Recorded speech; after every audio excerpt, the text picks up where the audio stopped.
The committee will come to order.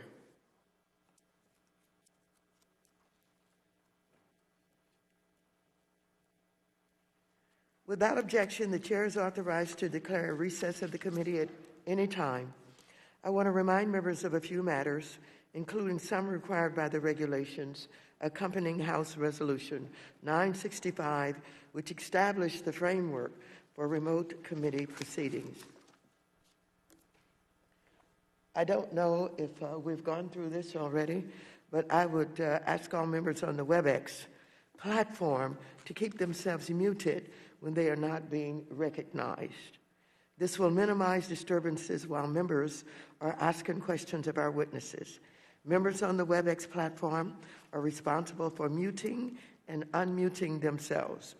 The staff has been instructed not to mute members except where a member is not being recognized and there is inadvertent background noise. Members on the WebEx platform are reminded that they may only attend one remote hearing at a time. So if you are participating today, please remain with us during the hearing. Members should try to avoid coming in and out of the meeting, particularly during the question period. If during the hearing members wish to be recognized, the chair recommends that members identify themselves by name so as to facilitate the chair's recognition. I would also ask that members be patient as the chair proceeds, given the nature of the online platform the committee is using. In addition, for members participating in person, the attending physician provided guidance. Has that guidance been given?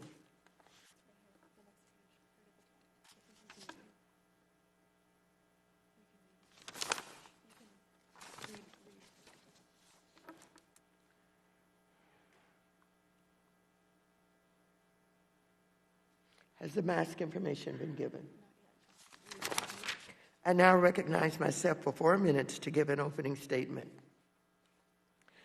Today, the committee convenes to conduct oversight over the Treasury Department's and Federal Reserve's pandemic response. This pandemic continues to have a terrible impact across the nation. There have been over 13.4 million coronavirus cases in the U.S., which is almost double the amount of cases when the Secretary and Chair last testified in September, and over 267,000 people have lost their lives to the virus. Hospitalizations and deaths are surging as this crisis spirals out of control. Small businesses are shutting their doors permanently, and millions are at risk of eviction, foreclosure, and being laid off. A historic number of Americans resoundingly voted for a new direction last month by overwhelmingly voting for President-elect Biden and Vice President-elect Harris. The American people have made it clear that they want a government that will fight this virus and will protect their families and small businesses from the impacts of COVID-19.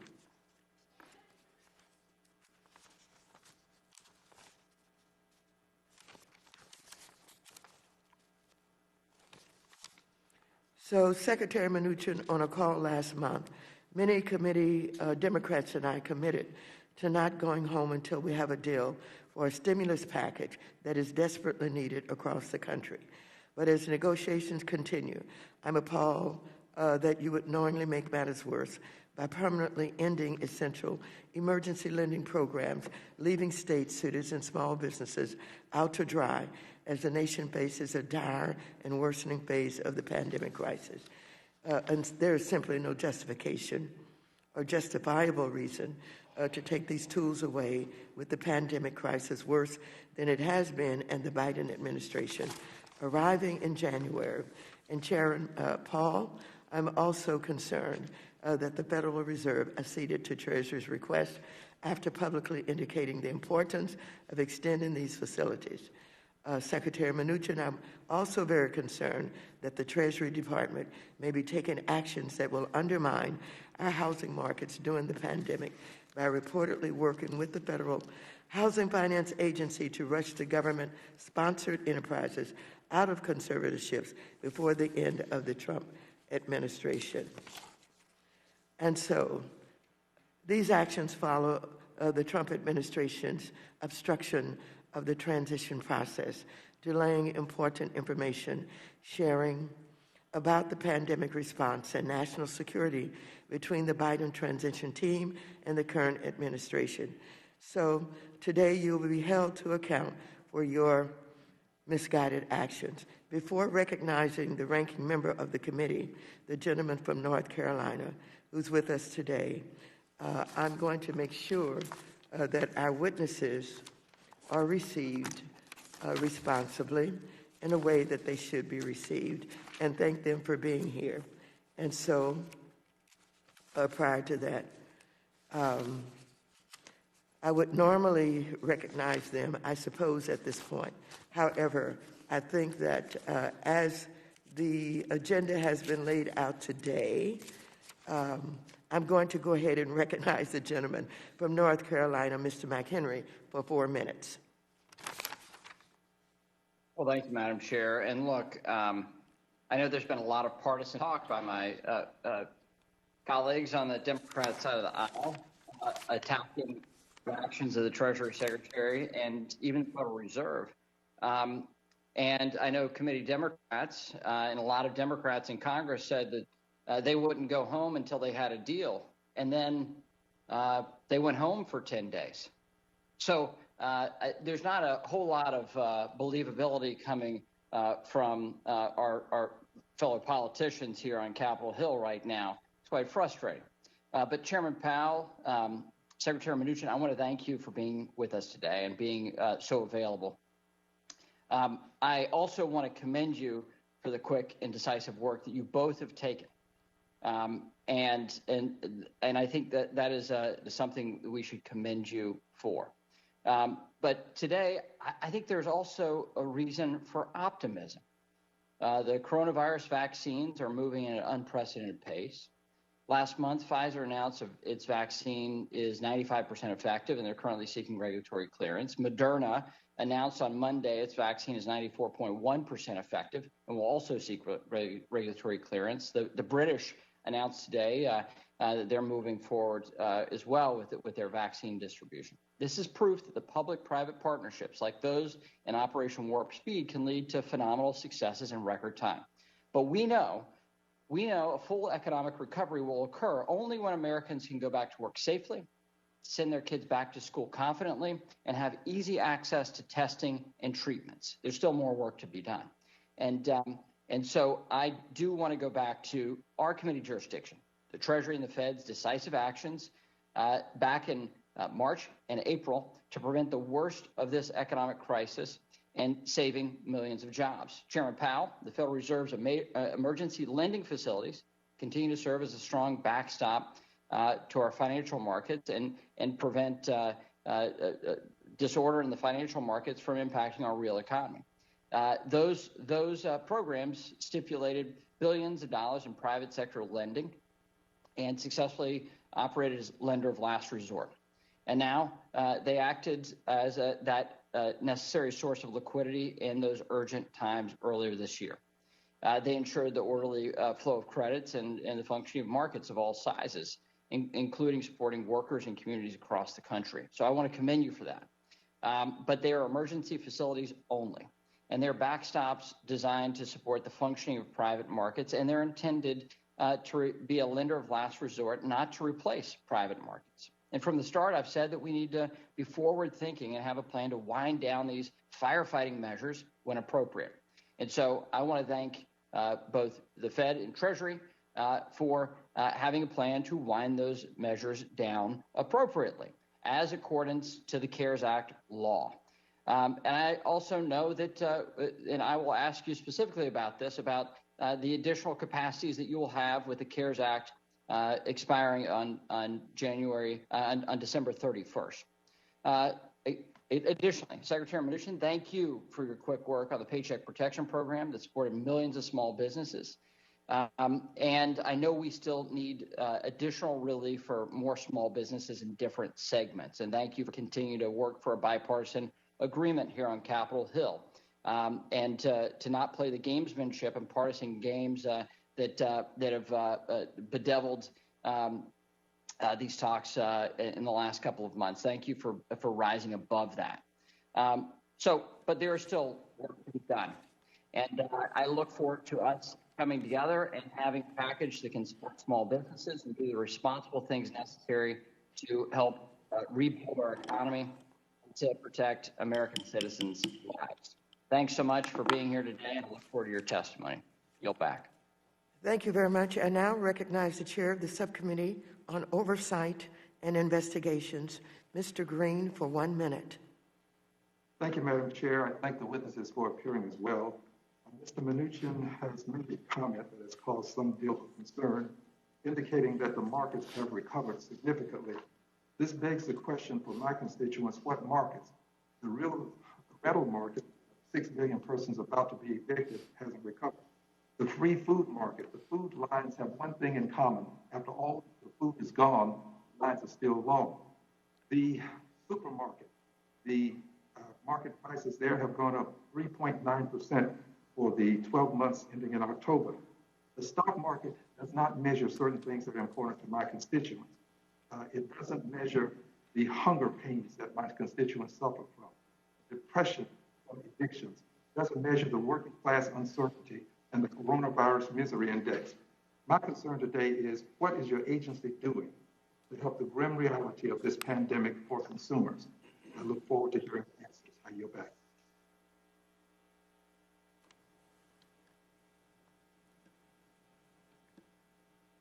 Thank you very much. I now recognize the subcommittee's ranking member, Mr. Barr, for 1 minute. Thank you, Madam Chair, and thank you to our witnesses for being here today. Congress, the Fed, and Treasury acted boldly in the face of the economic turmoil brought on by the COVID pandemic and showcased the true reach of the federal government's response. Through Congress's fiscal policy authority and the Fed's emergency lending facilities, we were able to stabilize markets, keep workers on the job, and ensure the continued functioning of corporate credit markets. As we continue on the path to economic recovery, it's important that we take stock of the tools used. We must evaluate which were effective and which were not, which should be redeployed and which can be wound down, which programs are legally set to expire, and which programs should be reauthorized. That is the role of this committee, with oversight of the U.S. financial system. I look forward to hearing from our witnesses on this and other topics to help inform Congress's continued response to the pandemic. Secretary Mnuchin and Chairman Powell, I commend you on your work to promote economic stability in turbulent times, and I thank you for your service. I yield back. Thank you. I want to welcome today's witnesses to the committee. First, I want to welcome the Honorable Stephen T. Mnuchin, Secretary of the United States Department of the Treasury. He has served in his current position since 2017. Mr. Mnuchin has testified before the committee on previous occasions, and I believe he does not need any further introduction. I also want to welcome our other distinguished witness, the Honorable Jerome Powell, Chairman of the Board of Governors of the Federal Reserve System. He has served on the Board of Governors since 2012 and as its chair since 2018. Chair Powell has previously testified before the committee, and I believe he also does not need any further introduction. Without objection, your written statements will be made part of the record. Each of you will have 5 minutes to summarize your testimony. When you have 1 minute remaining, a yellow light will appear. At that time, I would ask you to wrap up your testimony so we can be respectful of the committee members' times. Secretary Mnuchin, you are now recognized for 5 minutes to present your oral testimony. Thank you. Chairwoman Waters, Ranking Member McHenry, and members of the committee, I'm pleased to join you today to discuss the Department of Treasury's unprecedented response to support the American people throughout the pandemic. We continue to work to implement the historic CARES Act with speed, efficiency, and transparency, but our job will not be complete until we get every American back to work. When I last testified before you in September, I stated that America was in the midst of the fastest economic recovery from any crisis. I'm proud to say, while there is still a lot more work to be done, that statement is true. In the third quarter, GDP grew by 33% annually, beating all expectations and a previous record of 1950. Americans are getting back to work. The October jobs report showed the economy gained back 12 million jobs since April, more than 50% of all jobs lost due to the pandemic. The unemployment rate has decreased to 6.9%, a rate not expected by the blue chip to be achieved until the fourth quarter of 2021. The historic bipartisan CARES Act provided the economic relief that is critical to supporting the economy recovering. Additional economic slowdowns, however, continue to impair and cause great harm to American business and workers. Based upon the recent economic data, I continue to believe that a targeted fiscal package is the most appropriate federal response. I strongly encourage Congress to use the $455 billion in unused funds from the CARES Act to pass an additional bill with bipartisan support. The PPP has unused money of $140 billion that could be sent out the door immediately to support many small businesses. The administration is standing ready to support Congress in this effort to help American workers and small business that continue to struggle with the impact of COVID-19. Treasury has been working hard to implement the CARES Act in a transparent and efficient manner. We've released a significant amount of information on Treasury.gov and USAspending.gov. We continue to cooperate with various oversight bodies, including the new Special IG, the Treasury IG, the Treasury IG for Tax Administration, the new Congressional Oversight Commission, the GAO. We have provided regular updates to Congress, marking this my 9th appearance before Congress for the CARES Act hearing. We have also devoted significant resources to responding to inquiries from numerous congressional committees and individual members on both sides.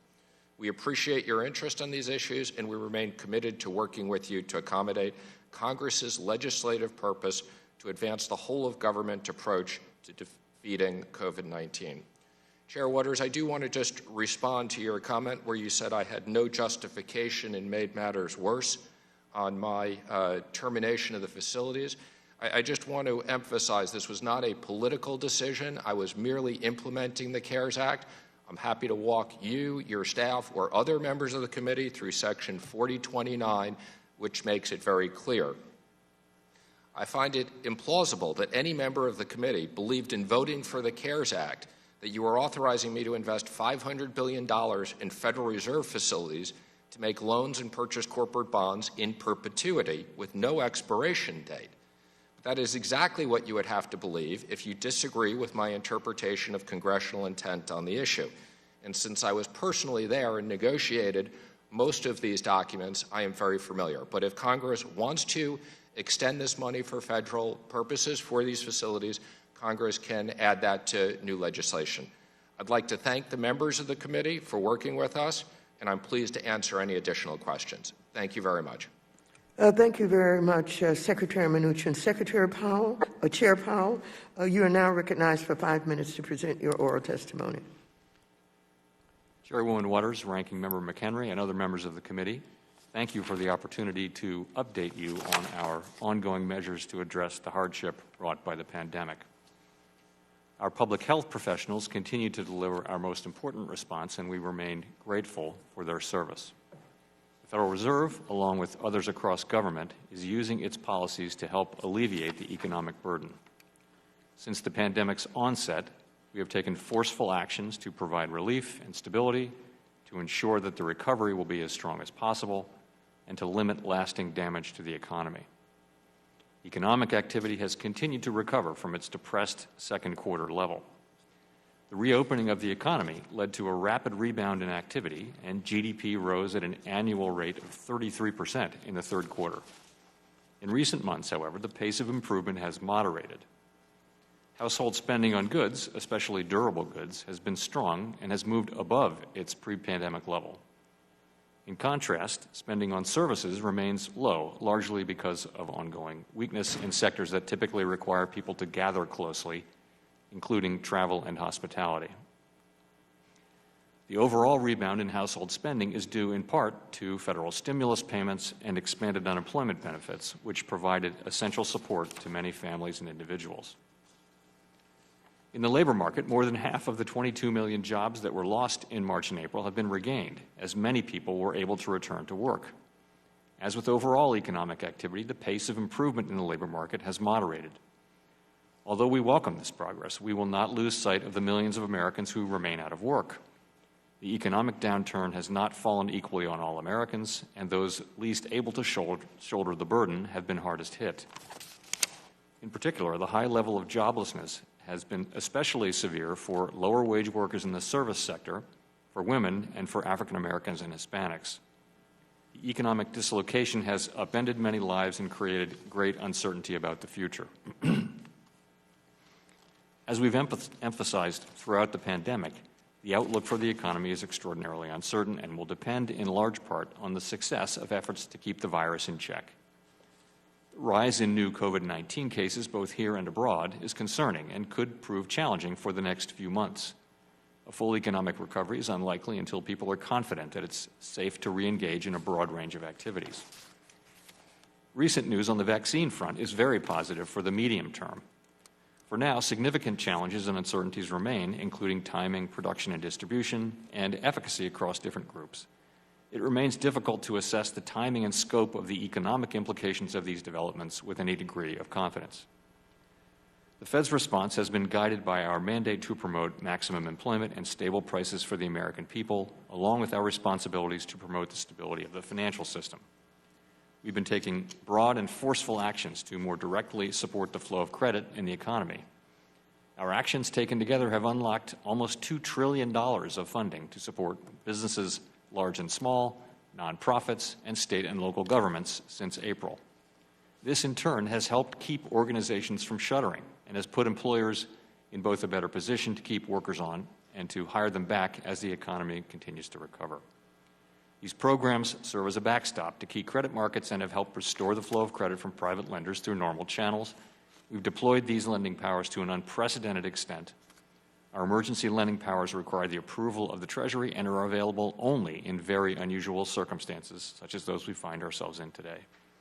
Many of these programs have been supported by funding from the CARES Act, and I have included detailed information about those facilities in my written testimony. The CARES Act assigns sole authority over its funds to the Treasury Secretary, subject to the statute's specified limits. The Secretary has indicated that these limits do not permit the CARES Act-funded facilities to make new loans or purchase new assets after December 31st of this year. Accordingly, the Fed will return the unused portion of the funds allocated to the lending programs that are backstopped by the CARES Act in connection with their termination at the end of the year. As the Secretary noted in his letter, non-CARES Act funds in the Exchange Stabilization Fund are available to support emergency lending facilities if they are needed. Everything the Fed does is in service to our public mission. We're committed to using our full range of tools to support the economy and to help assure that the recovery from this difficult period will be as robust as possible on behalf of communities, families, and businesses across the country. Thank you. Thank you very much, Chair Powell. I now recognize myself for 5 minutes for questions. Secretary Mnuchin and Chair Powell, just last month, the Federal Open Market Committee met, and according to the minutes, quote, a few participants noted that it was important to extend the emergency lending facilities beyond year end. That's the quote. A few days later, you, Secretary Mnuchin, requested that the Fed eliminate its CARES Act emergency lending facilities at the end of the year and return $419 billion so that it could not be used in the future. Initially, the Fed resisted publicly, but the next day, Chair Powell, you acquiesced. Secretary Mnuchin, your own Office of Financial Research warned that we should expect, and again, quote, potentially severe losses from borrower defaults and bankruptcies, end quote. Moreover, the outlook for states, cities, airports, and hospitals is not good. And despite what President Trump suggests, it is not limited to blue states. For example, the day after New York State's credit was downgraded, Mississippi's credit was downgraded, with the pandemic worse than at any point since it began. It is foolish and reckless to take away emergency lending options at this time.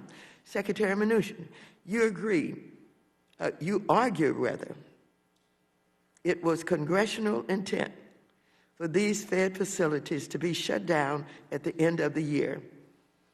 But the law does not say that. And even the actions of my Republican colleagues belie that novel interpretation. Senator McConnell filed a COVID-19 bill that would change the law to require the Fed to close all of its facilities after January 19, 2021. So if law already required this, this bill wouldn't be necessary.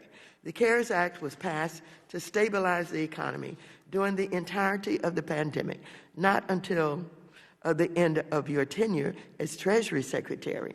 Secretary Mnuchin, it was reported last week that you intend to transfer the unused portion of the CARES Act, that $500 billion appropriation, to Treasury's general fund so that the next secretary can have access to the funds. However, Section 4027 of the CARES Act explicitly states that funds may only be transferred on January 1st, 2026, not before January 1, 2026. What you're doing is contrary to what is lawful, and it puts our entire economy in jeopardy. And what's more, it has also been reported that you're working with Director Calabria of the Federal Housing Finance Agency to sell off the government stakes in the housing giants, Fannie Mae and Freddie Mac, likely destabilizing the entire housing market in the next few months. As I understand it, Secretary Mnuchin, the Obama administration showed you every courtesy when your team was taking the reins. Similarly, the Bush administration worked closely with President Obama's incoming team during the financial crisis, even before he was sworn in. They did so because they were honoring the decision of the American electorate. Tell me, Secretary Mnuchin and Chair Powell, does the Secretary's expected successor, Janet Yellen, support what you're doing? Does she agree that the emergency lending facilities are not needed, even though thousands of people are dying each day? Millions more are being infected each week. Tens of thousands of small businesses are closing permanently, and our cities and states are struggling. Does Yellen support Director Calabria's plans to fundamentally remake the housing markets where millions of people are struggling to pay their mortgage and rent each month? Secretary Mnuchin. So again, let me first comment on, and in all due respect, I believe I am following the law. Section 4029 makes very clear on December 31st, 2020, that the authority provided under new loans, guarantees, or other investments shall terminate. Thank you very much. I'm going to reclaim my time. Do you agree? Where the funds do you agree, Mr. Powell? Again, the funds, let me just continue. The transfer of the funds is not up to me. When funds come back, they go into, as reclaiming my time, I need to have an answer from Mr. Powell. Do you agree with Secretary Mnuchin? The Secretary has sole authority over the CARES Act funding under the CARES Act. The Fed is not involved in that. His reading of the law, thus, is the authoritative one, and we accept it. I would also just say, if I was politically motivated, I wouldn't have extended the 4 facilities in deference to the Fed's view that were non-CARES Act facilities. So had I been trying to be political, I would have terminated thank you. those. My time has expired. I now recognize the distinguished ranking member, Mr. McHenry, for 5 minutes for questions. Well, Secretary Mnuchin, let me just give you a moment to answer. It sounds like you have additional things you want to explain in your reading of the CARES Act. The CARES Act expires on December 31st of this year. That is in the law. So let me give you the opportunity to give a full answer on your decision with the exchange stabilization funds. So thank you very much. There's 3 sections I direct people to. 4029, which is the termination date of December 31st of 2020, to make new loans, loan guarantees, or other investments shall terminate. That's perfectly clear.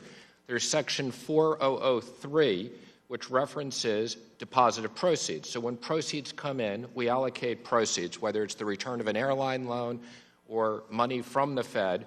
We allocate it very clearly in Section 4003. There's also, as the chair referenced, Section 4027, which references if there was money left over, okay, and there's limited uses of what that money can be, either expenses or follow-on investments to on existing loans. So if we had to make an advance on an existing loan to an airline, that's under 4027, and any money on 2026 will come back vis-a-vis that. So again, Section 4003, Section 4027, Section 4029, and again, I personally negotiated this language. And again, Congress has the ability to change this if they think the money should be spent otherwise. Secretary Mnuchin, you and I talked regularly during those negotiations. I was a strong advocate for as large an exchange stabilization fund dollar amount as possible so that both the Treasury and the Federal Reserve would have maximum firepower to put out what we did not fully understand would happen in the coming weeks or coming months with the nature of the virus. And so we, in the midst of this negotiation, had a very, very large exchange stabilization fund. Absent the CARES $454 billion in the exchange stabilization fund, how many dollars are allocated to the exchange stabilization fund? Again, we allocated something like $20 billion from the ESF for the pre-CARES facilities prior to the CARES Act. As I said, in deference to the Fed, those facilities don't have this restriction and still exist. And there's still something like, an additional $50 billion that could be used in the future for emergencies, which would support another $500 billion. And again, I want to thank Congress for giving extraordinary authority to the Secretary of the Treasury for $500 billion. As people have noted, many people criticized that authority, and I'm merely following the law and returning that authority back as Congress intended.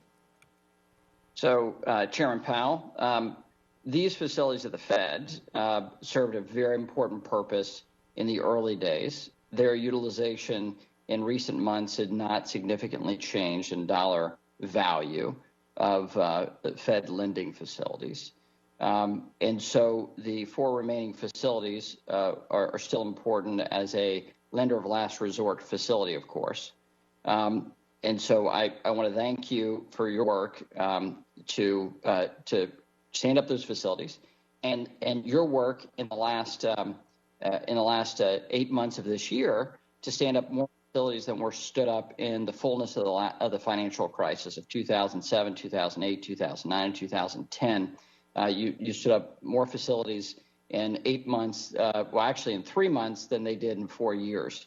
So thank you to you, the staff of the Federal Reserve, for their solid, great work to support our economy and to ensure that this health crisis that's become an economic crisis did not become a financial crisis. I want to commend you for that. Finally, I want to note that I have consistently been an advocate of the independence of the Federal Reserve for making monetary policy and supporting our economy. I do think it's an important hallmark, whether it was Chair Yellen in your seat, Chairman Powell, or your service as Chairman of the Federal Reserve, that we honor the independent policymaking and monetary policy decisions of the Federal Reserve. And I want to thank you for your leadership. Yield back. Thank you very much. The gentleman from Guam, Mr. San Nicolas, who is also the Vice Chair of the Committee on Financial Services, is recognized for 5 minutes. Thank you, Madam Chair. Chairman Powell and Secretary Mnuchin, thank you so much for making time to be with us here today. I wanted to open with some questions regarding the Main Street Lending Program, Mr. Chairman. Are you familiar with how much has been authorized for the MSLP at this time? Yes, I am. We made about $5 billion in loans, a little better than $5 billion in loans. Okay, so we have about $5 billion out there in MSLP. Now those programs are administered by participating banks. That's correct. Yes. Well, Are the we work, banks, put it this way, we work through the banking system. We access borrowers through the banking system. We administer the overall program, but the banks are facing off against the actual borrowers. Right, and so these borrowers that are receiving these MSLP funds, are they required to be investment grade borrowers? No. And that just brings me full circle, Mr. Chairman, because the last we spoke, I was discussing the municipal liquidity facility and the Fed's inability to allow municipalities that are below investment grade to be able to access that liquidity. And it was mentioned in our hearings that the Federal Reserve does not provide funding to non-investment grade entities. And yet through the MSLP, indirectly, the Federal Reserve, as you've mentioned, is willing to do so for private sector entities. So as you'll recall, the territories, there are no investment grade overall sovereign investment grade, but we worked with you in your office to work with one of the below sovereign level facilities. The name of it doesn't come to mind, and we also worked with you to be in touch with the Treasury Department under various loan programs that might be useful. But no, the overwhelming majority of municipal borrowers are investment grade, and we did limit the facility to that. Well, the reason why I'm raising this point, Mr. Chairman, is because I just wanted to highlight the inconsistency in the policy. Because if investment grade is a requirement for the Federal Reserve to be providing financial support, particularly as the lender of last resort, and it's not imposing that same requirement on private sector entities that are accessing the MSLP, I again beg the question, why are we doing so for municipal entities trying to access the municipal liquidity facility? I appreciate your staff trying to work with us in looking for workarounds in this environment. But I mean, it's just so glaring, Mr. Chairman, that these private companies are not investment grade. They're able to access the support. I'm glad they are. I want them to. But we're not allowing municipal entities who are not investment grade to be able to access the specific facilities that we set up for our municipal circumstances. So I just wanted to put that on the record, Mr. Chairman. I'm hoping that you guys can again go back to the table and reconsider this, given these issues that we're bringing to light. And at the end of the day, we need a solution for our municipal entities that are below investment grade, but are in the same boat as all of these private sector entities that are able to access capital through the MSLP. Thank you, Madam Chair, and I yield back. Thank you very much. The gentlewoman from Missouri, Ms. Wagner, is recognized for 5 minutes. Thank you, Madam Chairwoman, and welcome, Secretary Mnuchin and Chairman Powell. First, I'd like to thank you both of you and your staff for your service to our nation and your tireless efforts during this pandemic to implement the CARES Act and for propping up the Federal Reserve's emergency lending facility.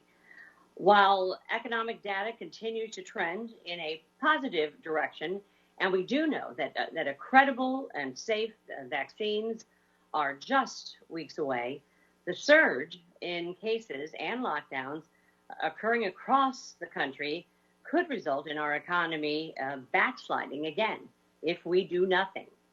I want to reiterate the urgency, the overdue urgency for Congress to provide immediate targeted relief now, not next year.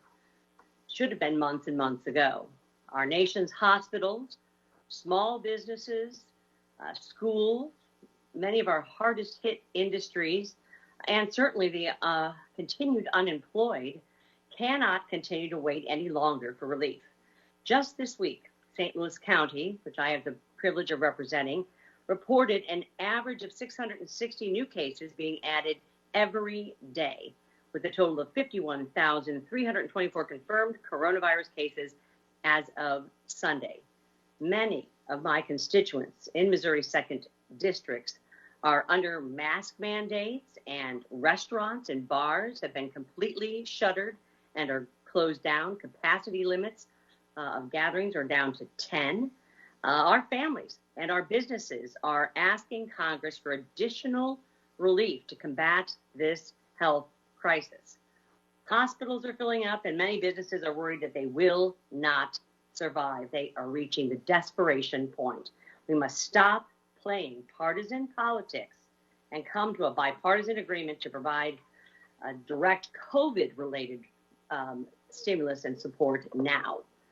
Chairman Powell, according to the data you are seeing, what parts of our economy are most in need of fiscal stimulus measures provided by Congress?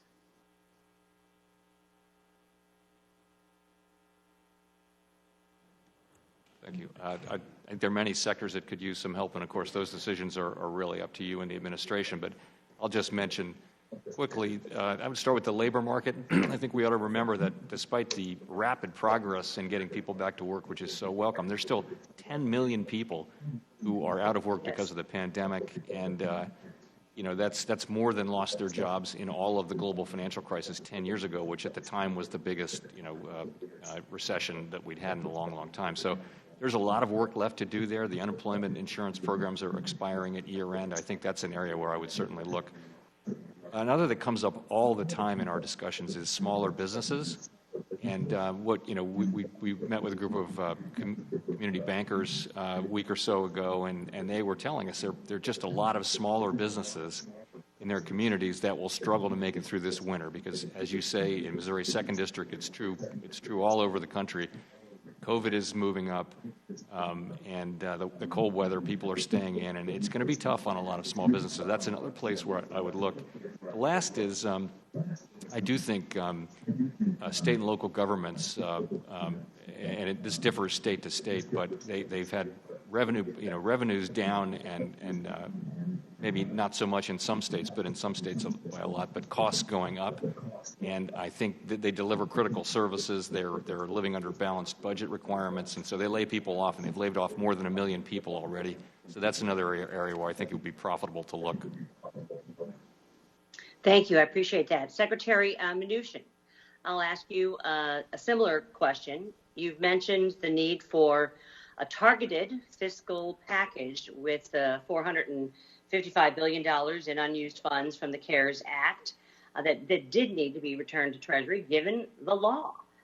How do you suggest we try and tap or reappropriate this money to support the most vulnerable sectors of our economy? Any thoughts? My single highest priority would be to activate the $140 billion in PPP funds that are not spent, that we could immediately send out to the hardest hit small businesses whose revenue is down dramatically. I also think Congress should consider extending some of the unemployment insurance programs that expire at the end of the year. Mm-hmm. I appreciate that. And the Paycheck Protection Program is estimated to have saved more than 50 million jobs, including many jobs across Missouri's second congressional district. The gentleman's time has expired. The gentleman from Illinois, Mr. Caston, is recognized for 5 minutes.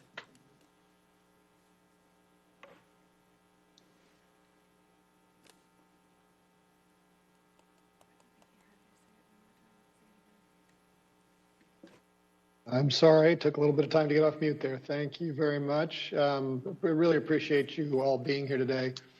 I was really pleased that the Federal Reserve's Financial Stability Report identified climate change as a risk to financial stability.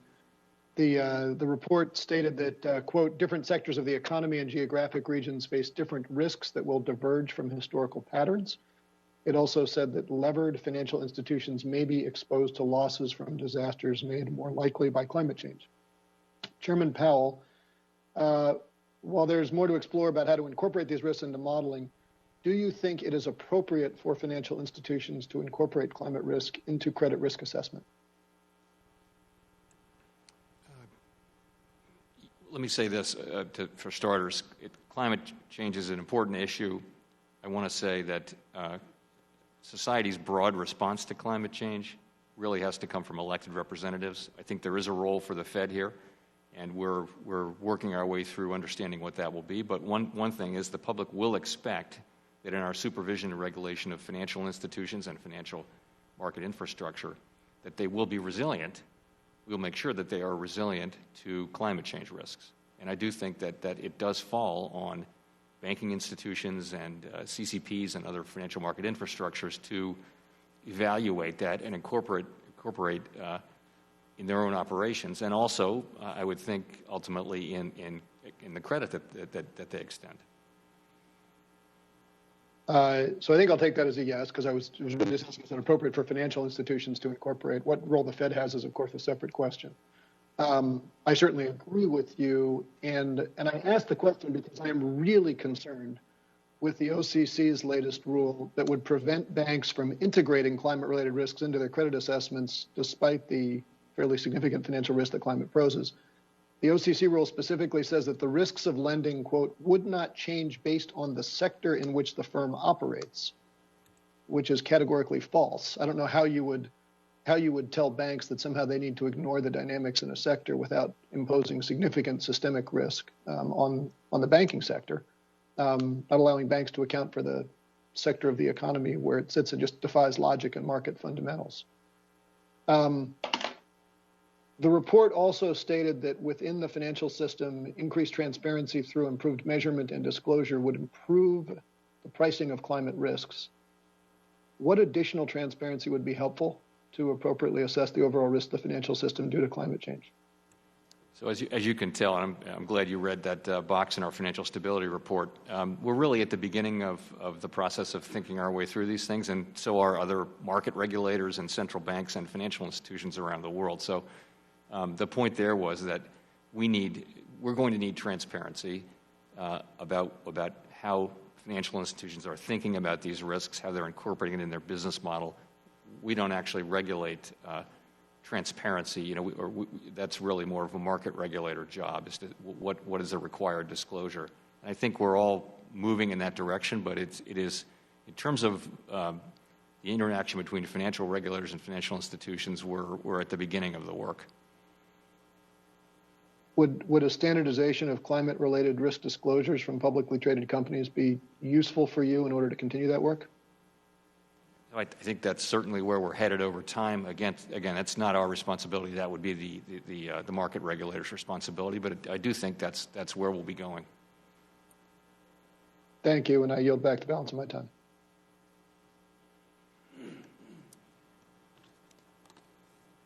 Thank you. The gentleman from Kentucky, Mr. Barr, is recognized for 5 minutes. Thank you, Madam Chair.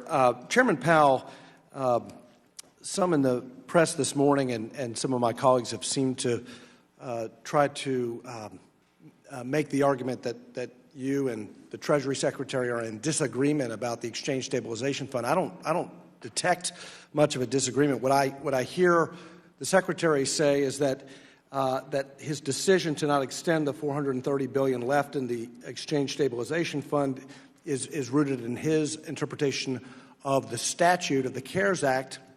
And what I heard you say is that you believe that the Secretary, under the law, has the authoritative interpretation of that, and you accept that.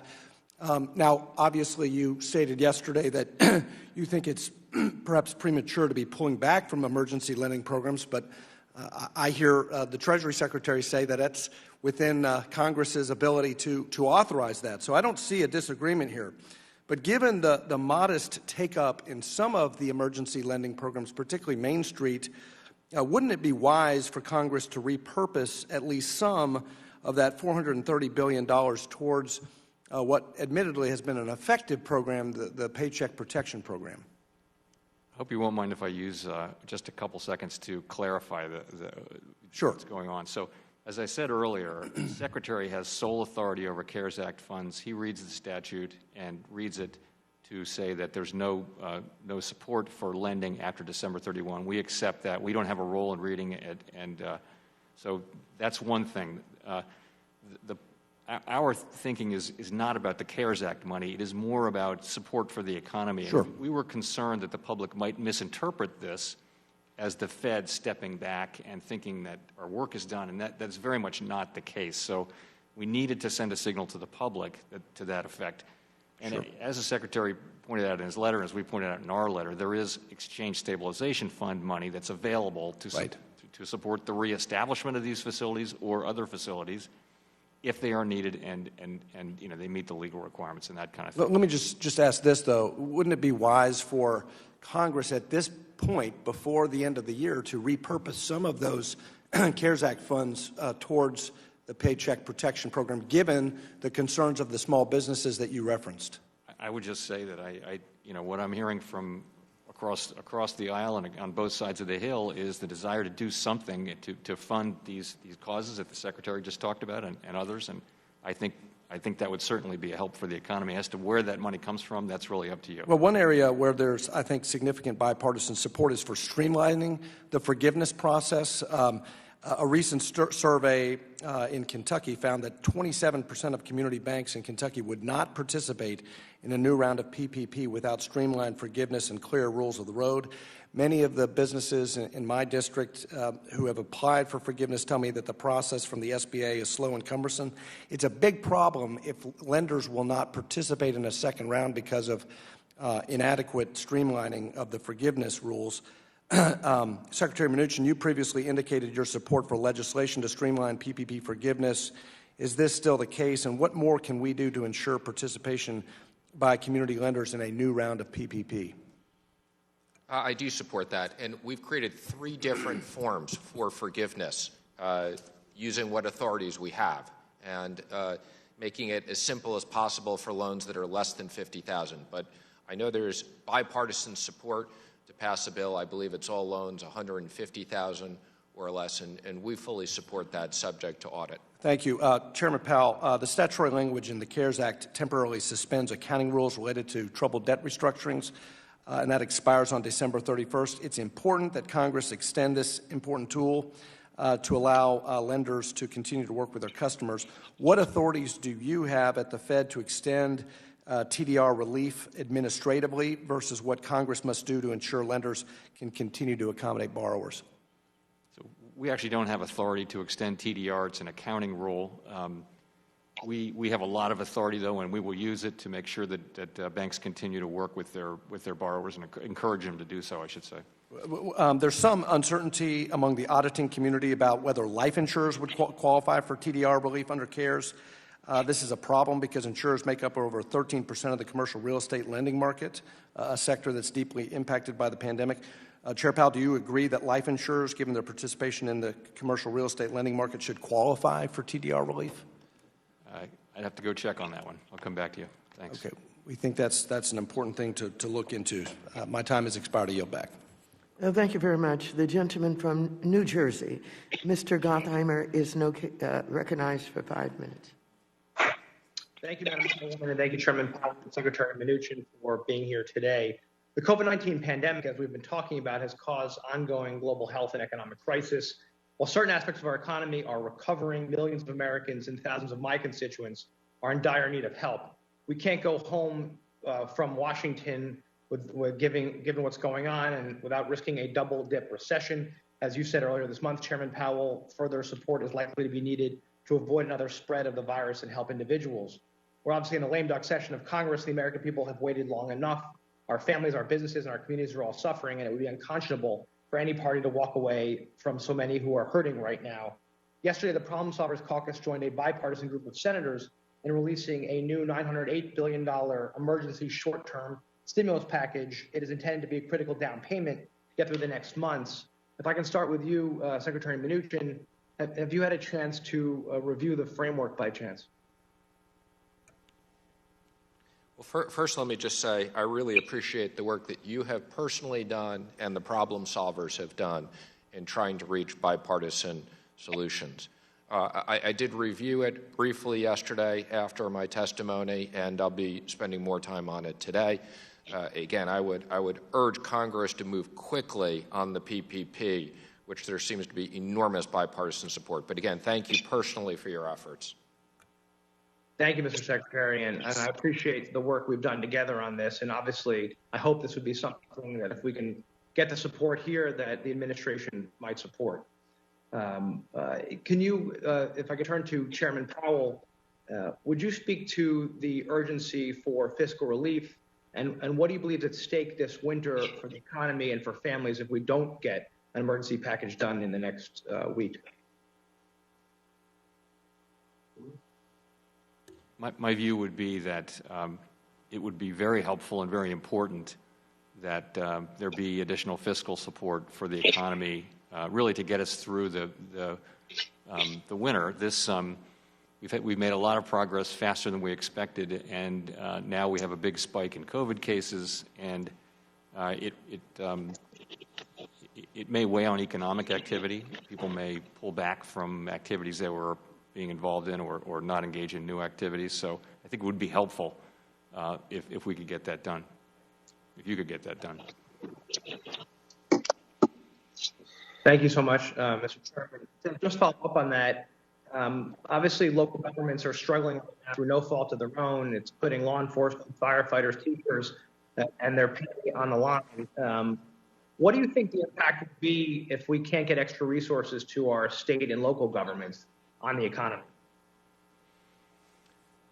So these are really decisions for you, but I would say that state and local governments provide critical services. You mentioned them, and state and local governments live with balanced budget requirements, unlike the federal government. And so what happens when revenues soften and expenses go up is you see layoffs, and that was a big part of the story in the slow recovery from the global financial crisis a decade ago.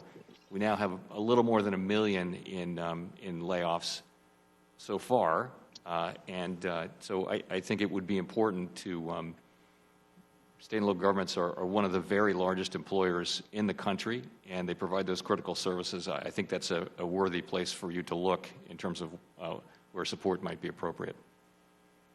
Do you see it as sort of, just to follow up on that point, a ripple effect? You've got in New Jersey, about a third of our businesses already, small businesses already gone out, including about 28% of restaurants. When you add that with the revenue declines for the state and local governments and all these businesses coming out, what do you see on the other side of the virus? We're going to get through with the vaccine, but what could be the economic that this brings along after the virus is behind us? So I think, as you suggest, you have a near-term and medium-term difference. The near-term does look challenging through the winter. Small businesses, we're hearing all over that small businesses are really under pressure. And then sometime in the middle of next year, it really does look like that may be the light at the end of the tunnel. We all hope so, and that the economy could be very healthy. The problem is, of course, people who lose their homes now, or businesses that go out of business. These are sometimes small businesses that might have generations of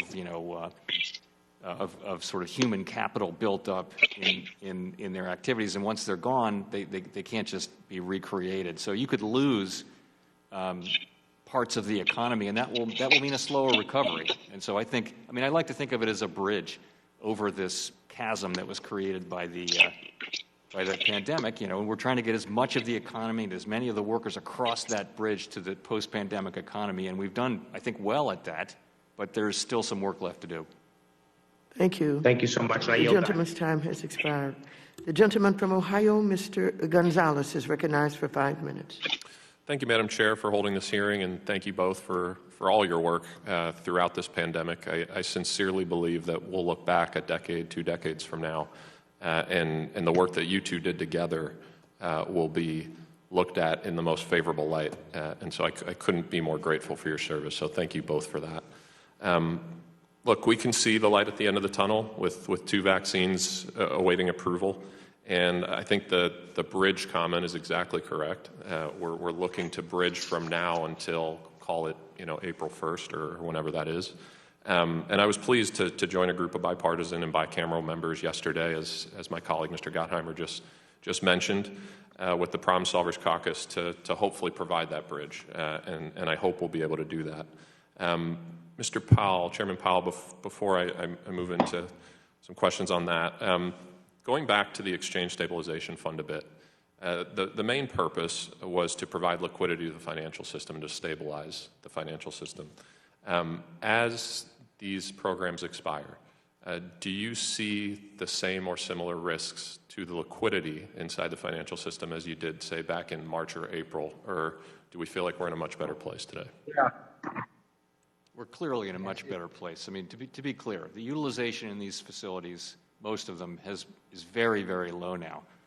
Nonetheless, we see them as serving a backstop function, and that backstop function, you know, a central banker and we would want to leave that backstop in function in place for some additional period of time, but not forever. You know, if you look back at what we did in the global financial crisis, we left them out there until we were well past the difficulty, and then we unplugged them, put them in the attic, and put them away. None of them became a permanent feature of the landscape, and we hope these don't either.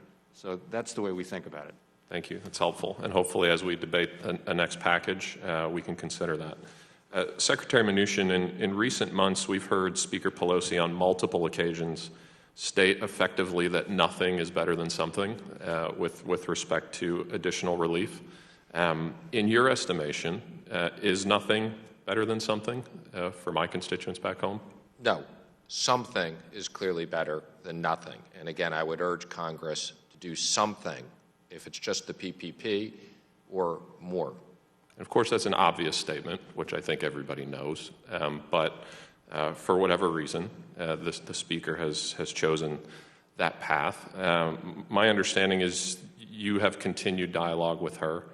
I'm not going to ask you to divulge sort of specifics of those conversations, but you've been involved in a lot of deals in your life, certainly as Treasury Secretary. As you've had these discussions, how would you characterize them with respect to willingness to actually get a deal done? Because I think there's a lot of people who like to talk around here, but when it gets down to it, actually don't do that much with respect to closing the deal. How would you characterize the discussions? Well, I would say the good news is when we really needed to get this done last March, it got done with overwhelming bipartisan support. Republicans and Democrats came together in an unprecedented response. When we needed to extend the PPP, people came together in an unprecedented response. Unfortunately, since that period of time, things that, in my opinion, there should be absolute bipartisan support and we could get done. Unfortunately, the Speaker has had, you know, a half a loaf is not good enough and wanted a full loaf. So again, I would encourage Congress, particularly over the next few weeks in the lame duck, let's try to get something done. Yeah, no, I couldn't agree more. And I, again, to state another obvious point, my colleagues on the other side of the aisle are in the majority. And in order for this to actually get done, we're all going to have to come together to do it, but really the pressure needs to come from them. And I hope that they will use the leverage that they have to encourage the Speaker to put a real bipartisan bill forward, because as Chairman Powell said, as you said, as common sense demands, it is obvious that we need a bridge here, that there are people struggling, there are small businesses struggling, there are people who are unemployed who are struggling, and I can almost guarantee you to the person that every single one of them would prefer something to nothing. And I hope that this body will come to common sense and actually get that done. And with that, I yield back. Thank you, and I object to all of the fault being placed on the Speaker's back. I would advise the President to get involved and get off the golf course. Ms. Acting, you're now recognized for 5 minutes. Thank you, Chairwoman, and thank you both for being here. As we all know, we're in dire straits right now. Iowa's now had increasing unemployment claims for 6 straight weeks. And of course, I'd like to remind everybody that we need to pay attention to the level of unemployment, not just the direction. This is all happening when week after week we see initial claims higher than the worst that we saw in the Great Recession. That's 36 weeks in a row where we've seen record unemployment claims across this country. Meanwhile, the Century Foundation recently estimated 12 million people would lose their unemployment benefits the day after Christmas if we don't act. That seems very terrible for this country. Chairman Powell, what are the economic impacts of removing that support at a time when this recovery is so fragile?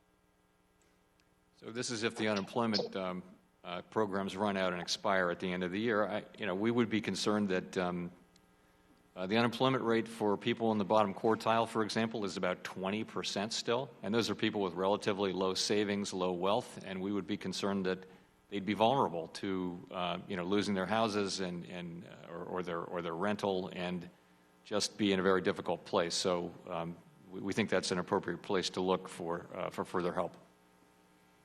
Well, I appreciate that.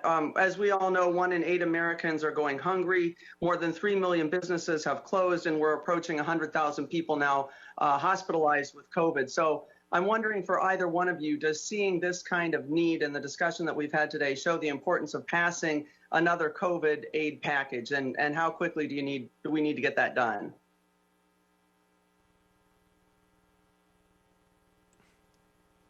I would just urge, as the Secretary has done, that this is a good time. This would really help the economy through these winter months and beyond. And we can see the vaccines coming, but we have a bit more of the bridge to build. And I think it would be very important for the economy to receive that help. And I would agree with that, as I've echoed. Thank you. And Secretary Mnuchin, I did want to discuss the CDC's eviction moratorium that currently expires on December 31st. A study recently showed 430,000 cases of COVID and more than 10,000 deaths are due to lifting the earlier state and local eviction moratorium. Are there plans to extend that to possibly protect 10 million households from eviction this January? Well, I think, as you know, that wasn't our first choice. Our first choice was really assistance to those people. But I will discuss that with the President and extending it. And Chair Waters, I have been speaking to the President every day and updating him on the state of the negotiations. He would like us to see additional funding. Thank you. I hope we can get that done quickly. We don't have so that we don't have a 20-day gap here where millions of people are going to get evicted. So please get back to us and the chairwoman on what we can expect from that. Thank you. I'd also like to discuss what you're doing with the $450 billion of funds for the CARES Act. I know we've had some discussion here. I'm going to set aside the question of whether or what you're doing is legal because I want to get into why you're doing this. One explanation I've seen is that because you think Congress should use this for fiscal aid, and I don't disagree with that. The problem with this, though, is that if Congress wants to reappropriate money from the Exchange Stabilization Fund, we can do that the same as we can from the general fund. So the only real difference I can see is that leaving it in the ESF makes it a heck of a lot easier for a future Treasury Secretary to use this money quickly to provide for economic support. So why are you choosing to make it harder to support the economy in the future? I just want to clarify because there's a bunch of confusion. Whether it sits in the general account, whether it sits in the ESF, all of this is completely governed by the law. And as I've said, the chair, in deference to him, I extended the pre-CARES Act facilities. If I was looking to do something that was political, I wouldn't have extended those. My result in not extending the CARES Act is merely an administration of my obligation under this law. It doesn't matter what account it's in. That has nothing to do. The money is administered pursuant to the law. And if Congress wants to change the law, that's fine. And the reason why I believe Mitch McConnell has put some new language in isn't in my interpretation of the law. It's because many of you seem to be confused that he wants to clarify it. Reclaiming my time. Thank you, Secretary, but that's just not accurate. The CARES Act is very clear that existing investments can remain there, and that's what you've made happen with the Fed's facilities. So that answer isn't acceptable. Why are you looking for a way not to help American people right now? This isn't your money. It's taxpayer money, and it should be quickly available to American people right now when we need the help. So I see you undermining the American people on your way out the door. You need to reverse this decision so that these programs— The gentlelady's time has expired. Thank you for your service, and I yield back. Thank you. The gentleman from Tennessee, Mr. Rose, is recognized for 5 minutes. Thank you, Chairwoman Waters and Ranking Member McHenry. And I thank you, Secretary Mnuchin and Chair Powell, for being here today and for this third oversight hearing required by the CARES Act. I want to thank you also for the great work by both the Department of the Treasury and Federal Reserve throughout this pandemic response. Your fast action has allowed businesses in my district in Tennessee and across the country as well to keep their doors open and employees on the payroll. I also want to underscore the importance and impact of the CARES Act on stabilizing the economy. We continue to see strong economic recovery, and I hope we can continue that trend as we work towards the great American comeback. Congress has already provided approximately $1 trillion through bipartisan legislation, including the CARES Act, to stabilize state and local economies and support communities, including frontline workers, teachers, students, school employees, and employers and employees. In your testimony, you pointed out that $455 billion in unused funds remain from the CARES Act. Back in Tennessee, folks are talking about how these funds sit unused while House Democrats continue to discuss spending an additional $3.4 trillion, and that is with a T, trillion, in the HEROES Act. In Middle Tennessee, there have been several industries that are enjoying their best year ever, while others have been completely devastated by the government-imposed shutdowns due to the coronavirus pandemic. The American private bus and motor coach industry is one of the latter. The motor coach industry plays a vital role in our travel, tourism, and music industries and provides nearly 600 million passenger trips per year. In the wake of the pandemic, nearly all of the 3,000 companies in the industry at some point were completely shut down. 36,000 vehicles were parked, and most of the over 88,000 employees were laid off. We have billions of dollars sitting unused, and yet this industry still needs relief. Congress must act to provide targeted relief. Secretary Mnuchin, as a proponent yourself of targeted relief, can you detail what you would do to provide targeted aid to this devastated industry? Yes, and let me just say there's more than the $450 billion unused. There's actually another $140 billion in PPP on top of that. But I would support $20 billion in additional money in payroll support to the airlines, identical to what we've done before in the CARES Act. I think that would be very meaningful in terms of employment and saving the industry. And I appreciate that, but unfortunately that assistance didn't reach the motor coach industry, and so they have not enjoyed that same targeted relief that we saw go to the airline industry. Do you believe that the aid that you described should be included in an end-of-year package? I apologize. I thought you were asking about the airline, so I would support additional aid to motor coach as well. Thank you. Lastly, would you be willing to commit to having Treasury staff brief my staff and Senator Marsha Blackburn's staff before the end of the year on ways that Treasury might be able to provide targeted assistance to the bus and motor coach industry using any existing funds? We'd be happy to. I don't think, unfortunately, we can use existing funds, but we'd be more than happy to go through that with your staff. Thank you. Thanks to President Trump's Operation Warp Speed and the great American innovative industries that we have, we are getting closer and closer to widely distributing a vaccine. In Tennessee, if the FDA authorizes emergency use, we are expecting to see distribution beginning in mid-December. Chair Powell, could you speak to the effect distributing an effective vaccine would have on our economy? Yes, well, clearly in the medium term, which is to say sometime in the middle of next year, we're not well positioned to give a precise estimate of when that might be.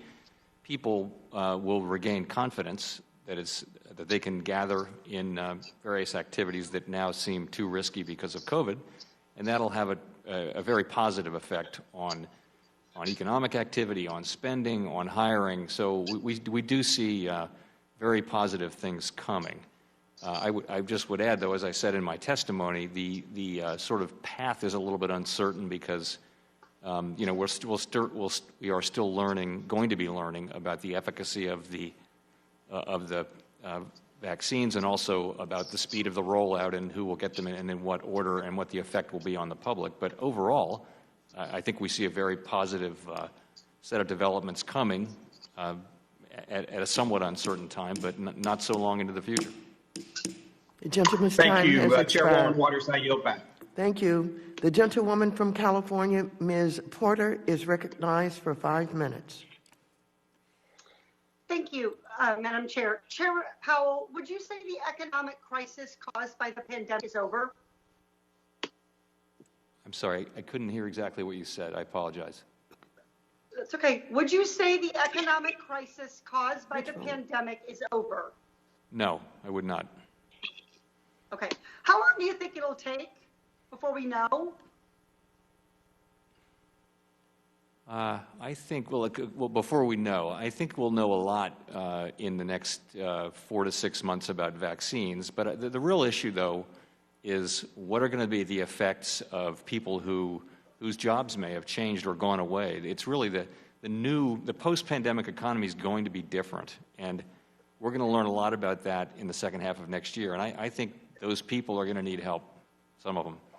And I think that's, Chair Powell, a very fair answer. We can't know unless we have a crystal ball exactly how the recovery from this is going to proceed.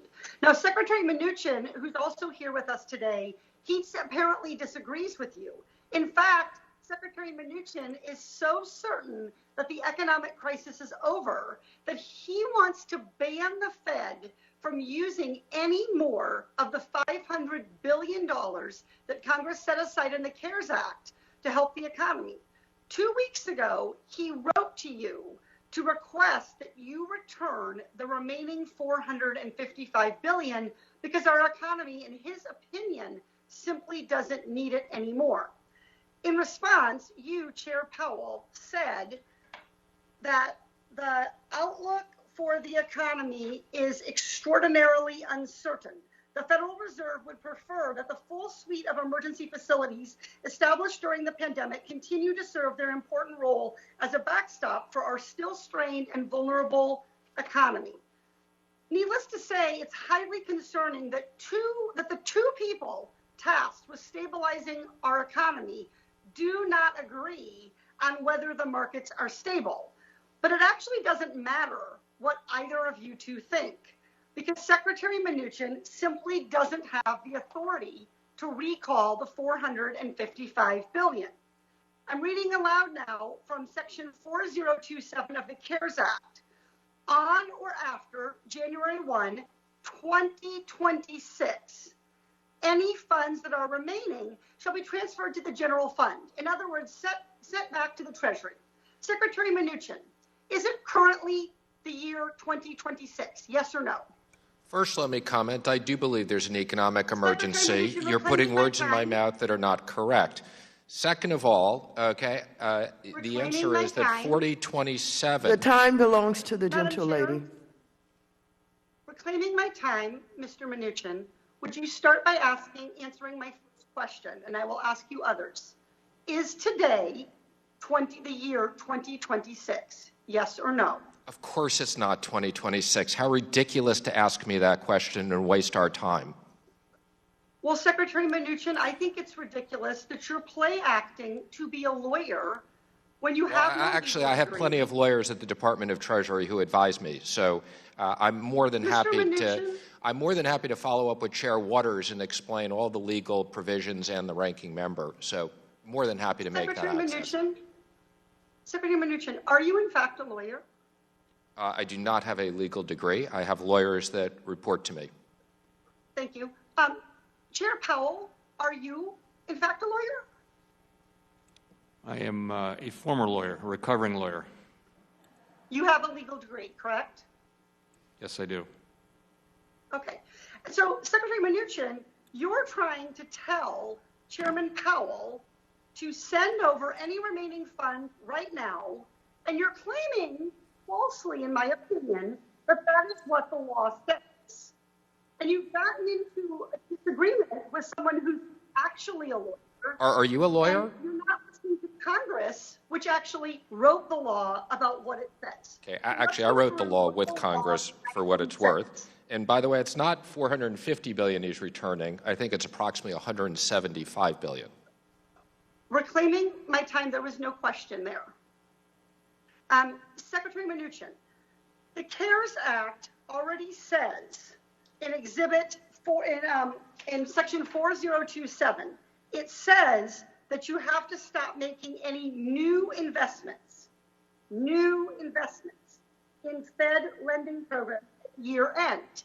It doesn't say that the Fed programs must stop making loans or purchases. You are making a decision that does not align with the statute or congressional intent.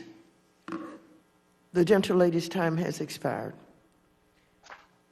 The gentleman from Wisconsin, Mr. Stile, is recognized for 5 minutes. Thank you, Madam Chairwoman. Secretary Mnuchin, thank you for being here.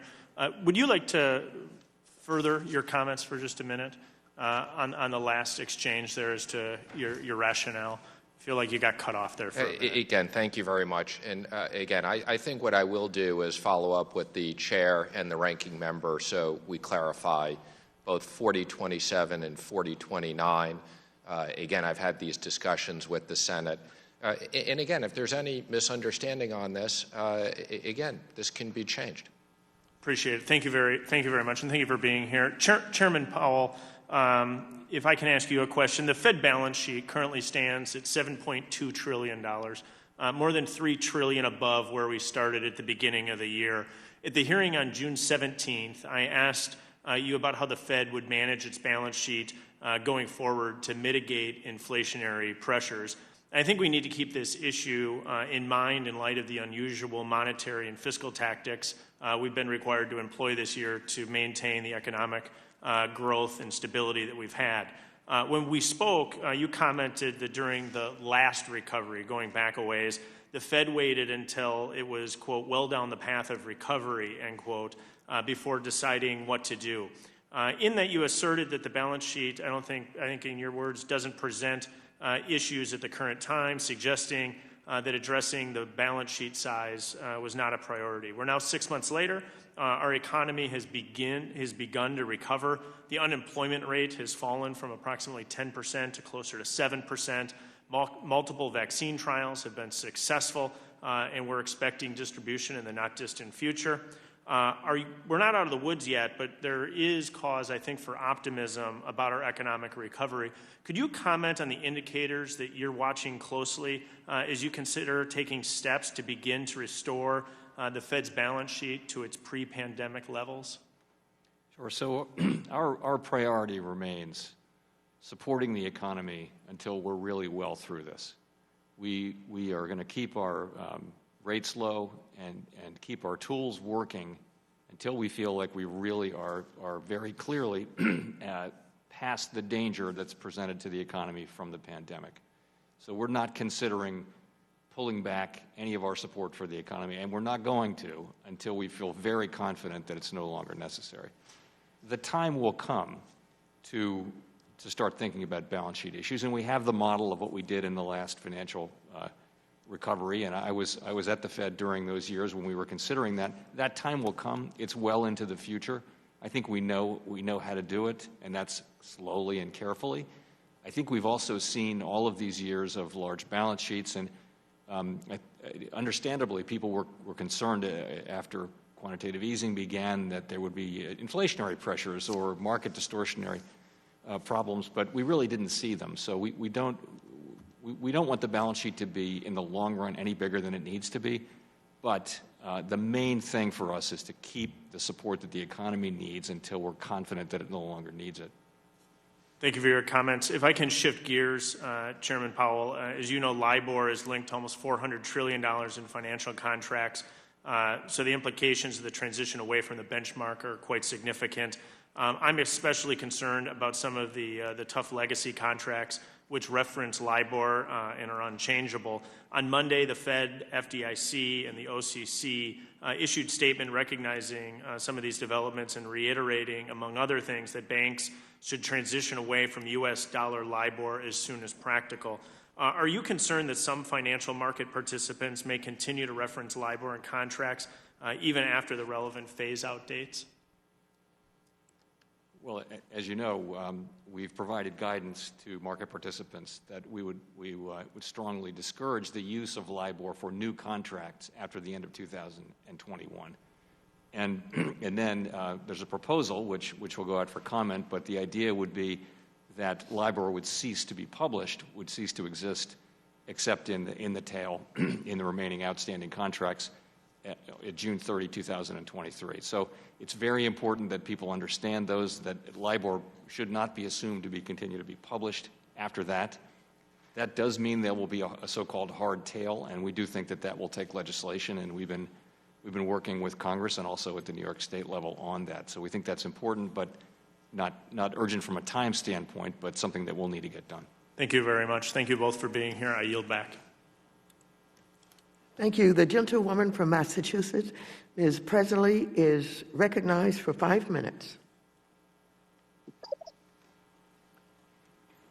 Thank you, Madam Chair. Chairman Powell consistently and publicly called for greater fiscal aid. Testified, quote, the risk of overdoing it is less than the risk of underdoing it, end quote.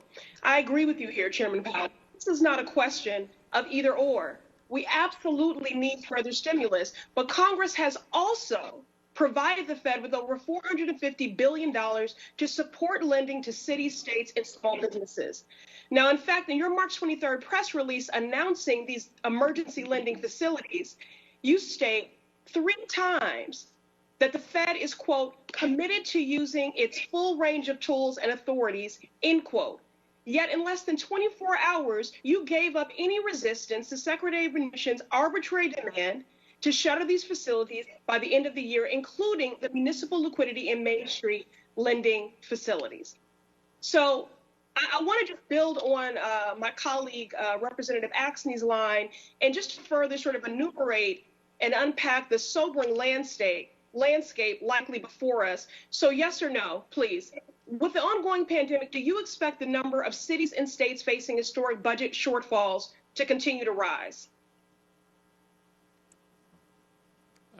Chairman Powell, I don't really have a strong expectation on that, but that may be right. I'll take that as a yes. Do you expect further state and municipal credit downgrades, making it more difficult for state and local governments to borrow? There have been 337 downgrades so far. Do you expect that to happen tomorrow, yes or no? I think it's probable. Okay. I'll take that as a yes. Are we facing an unprecedented wave of small business closures, yes or no? I think that's uncertain.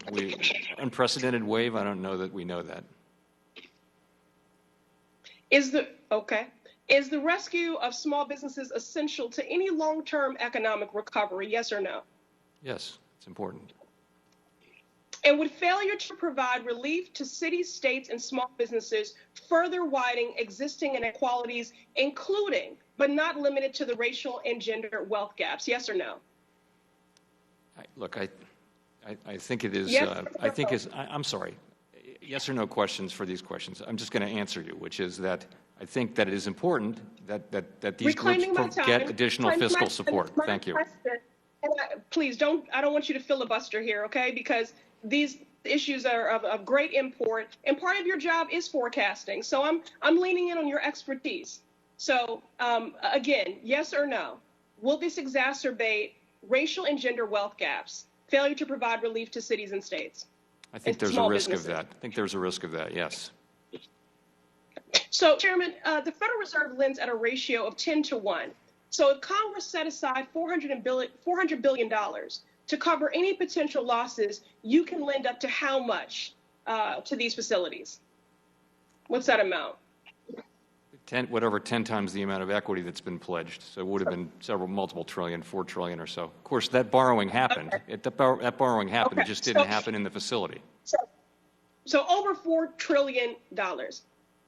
So you have a responsibility to support maximum employment, yet in the midst of a global pandemic, you have been complicit in eliminating over $4 trillion in potential relief to cities, states, and small businesses. And then adding insult to injury, the Secretary wants to move this money to Treasury's general fund, conveniently out of reach of the incoming administration and in direct violation of the CARES Act. I know there's been this sort of, Jedi mind trick going on here, but, we know what our intentions are and we can read, and the funds are supposed to be available for up to 5 years. So I'm not even sure why we've been going back and forth on that.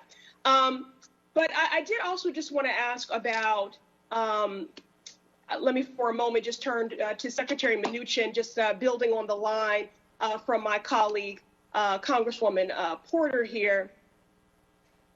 So what does it state in section 4027, subsection C, paragraph 2 of the CARES Act? Just want to make sure we're operating with the same 4027 allows, to the extent we've made an example in an existing loan to an airline, if we need to advance additional money to that airline in a protective capacity, or if we have expenses, that's what 4027 applies to. And again, it says very clearly that there are certain funds that can be used to 2026 and will continue to be available in 4027. 4027 and 4029 work together. 4029 has the December 31st, 2020. I'm reclaiming my time because, I don't know, we must be reading a different text. So, you know, Mr. Secretary, section 4027. The gentleman's time C, has paragraph expired. 2. Thank you.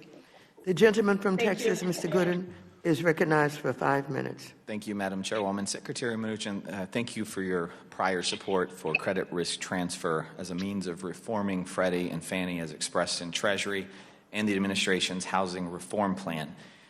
Does that support still exist, and do Treasury and the administration still support CRT for the GSEs, and more importantly, the de-risking of Fannie Mae and Freddie Mac that protects taxpayers? Yes.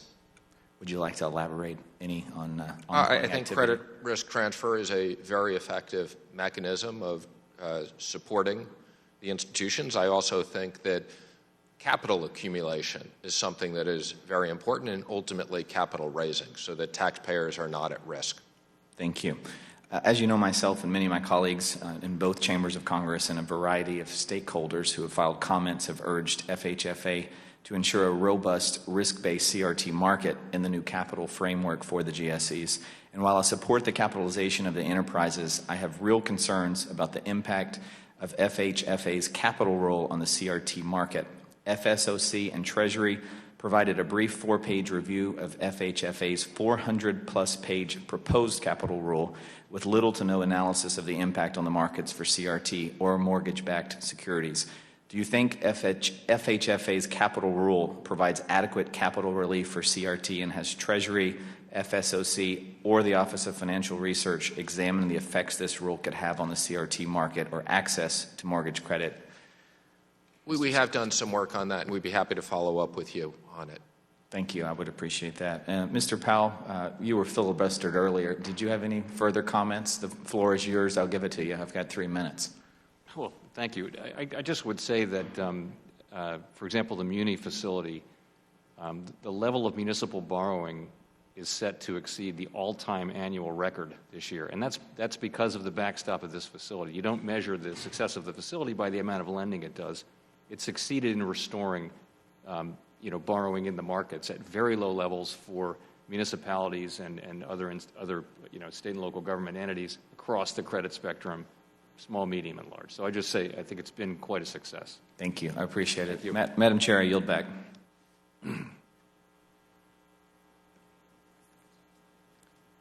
The gentlewoman from New York, Ms. Ocasio-Cortez, is recognized for 5 minutes.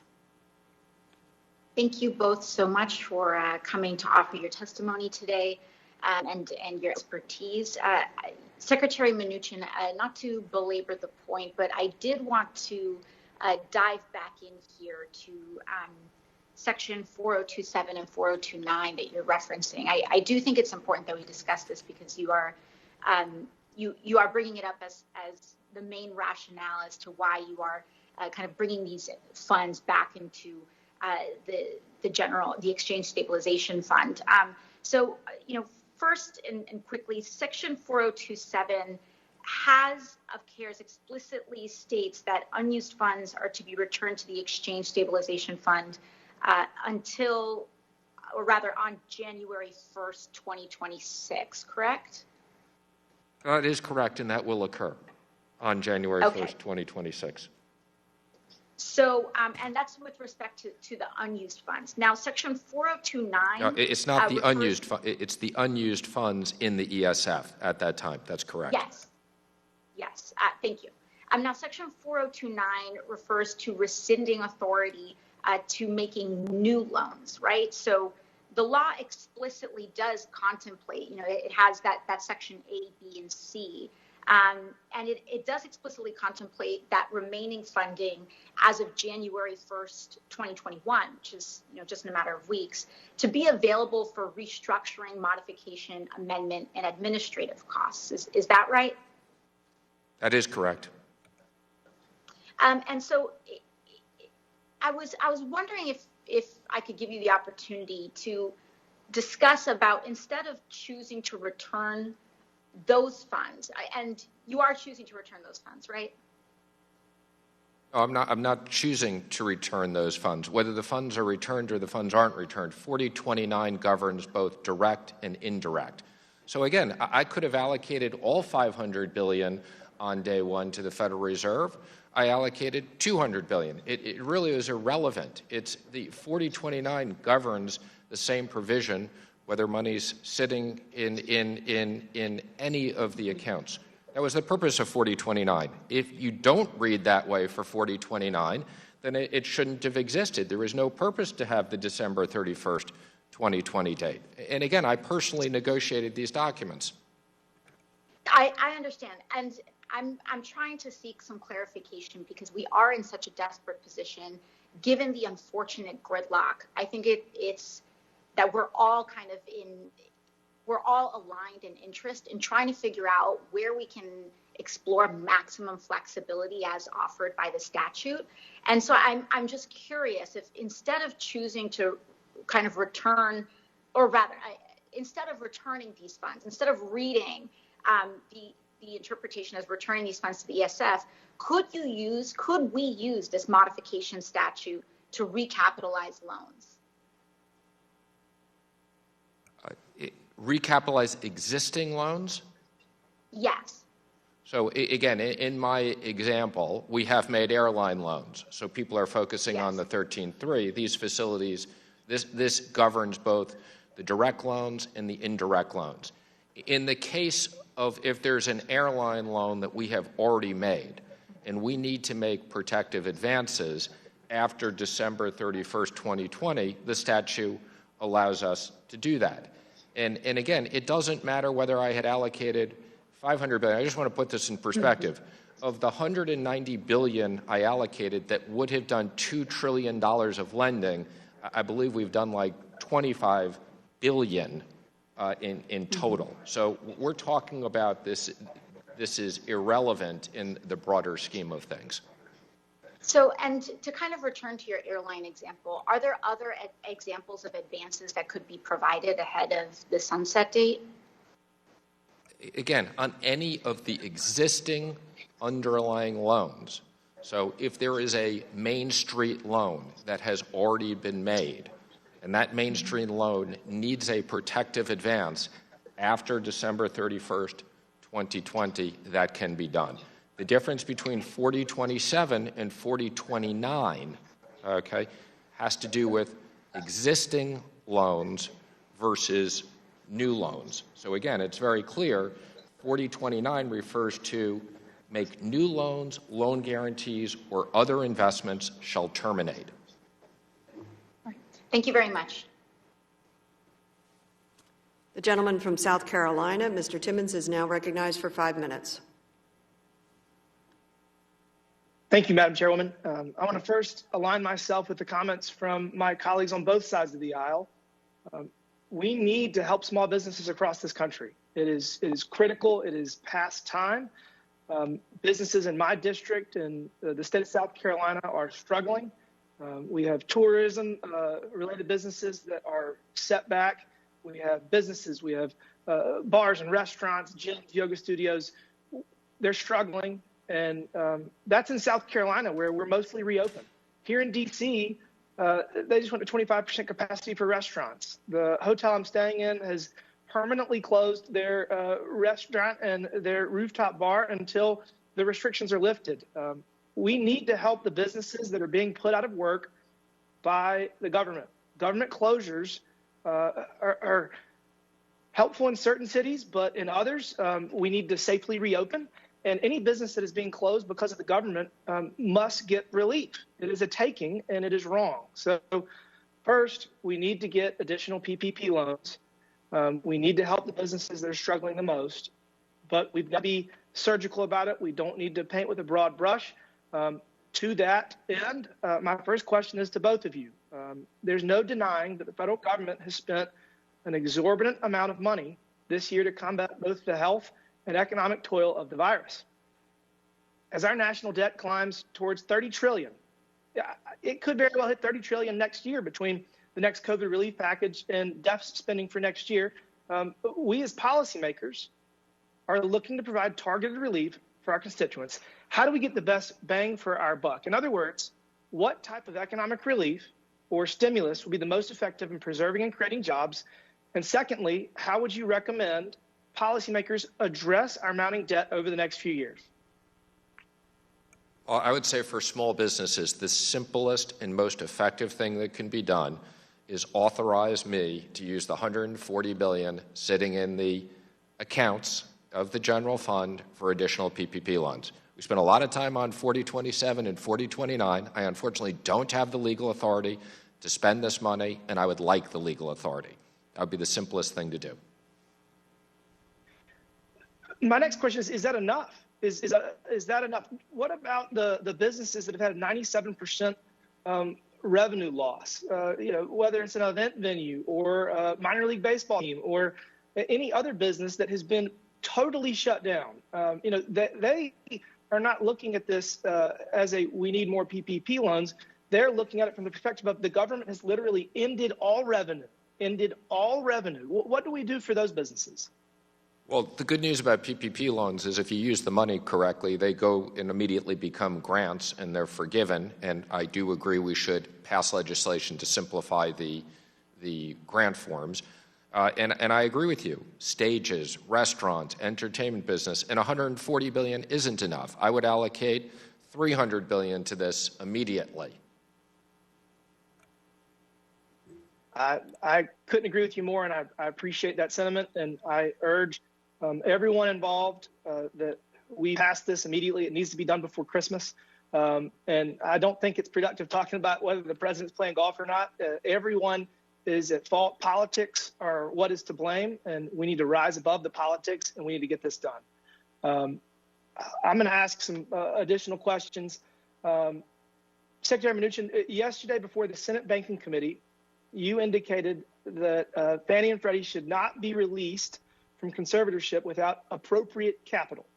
Can you expound on that a bit? Does that mean that they should have at least the required amount of capital under the FHFA's new capital rule? And would that be the minimum capital level or the minimum capital level plus the buffers specified in the 2020 rule? Well, let me just be clear. Despite the fact that the director and I are having conversations, we've made no decisions at Treasury whatsoever yet. We are contemplating. But there could be a scenario where at some point between basically the zero capital they have and the full capital requirement, there would be a consent order and they would be released subject to a consent order. But as I've said yesterday, there's got to be significant capital for them, in my opinion, to be released. Thank you. I want to really thank both of you for all the work you've done in the last year. It has been truly remarkable, and I'm optimistic that we can get on the other side of this pandemic soon and get our economy back humming. And with that, I yield back. Thank you.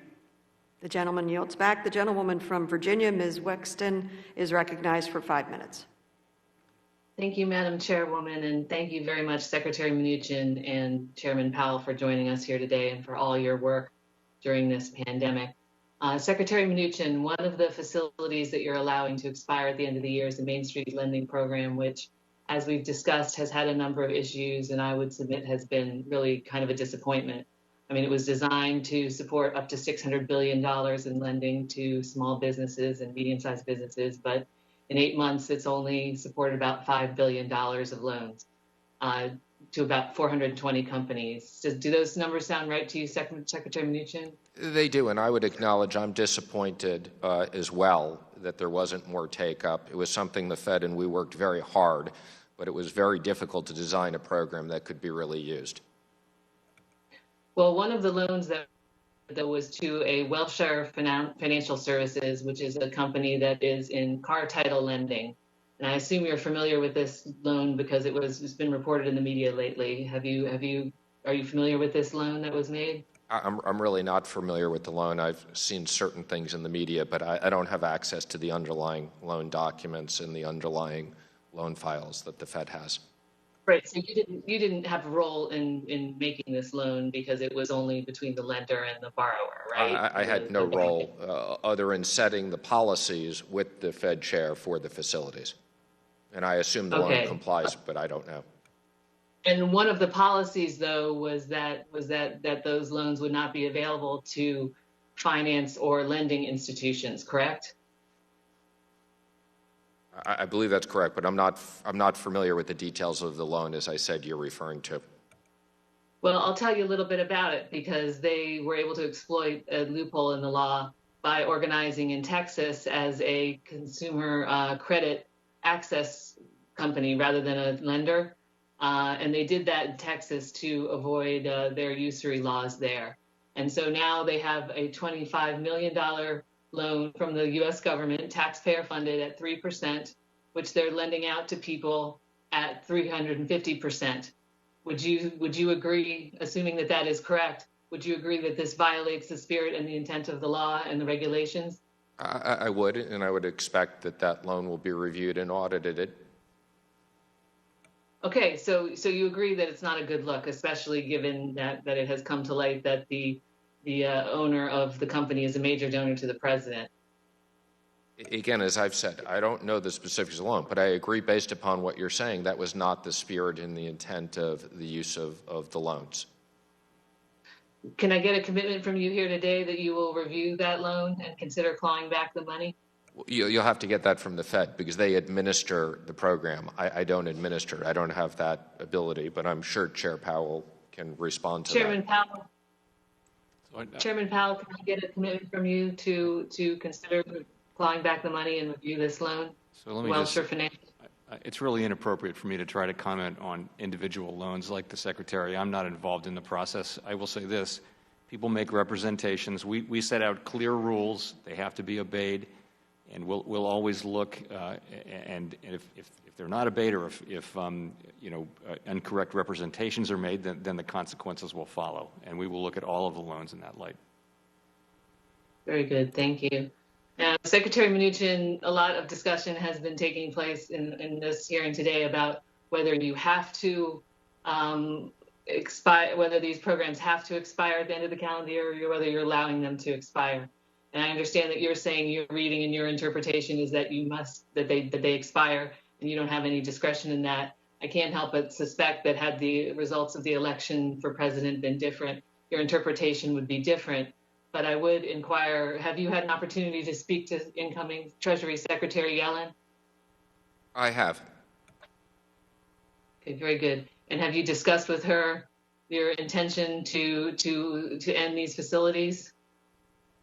I have discussed with her. We are cooperating with the transition. I had a very good working relationship with her when she was the Fed chair, and I have advised her that my reading of this and my interpretation was non-political and was following the law. So yes, I did advise her of that.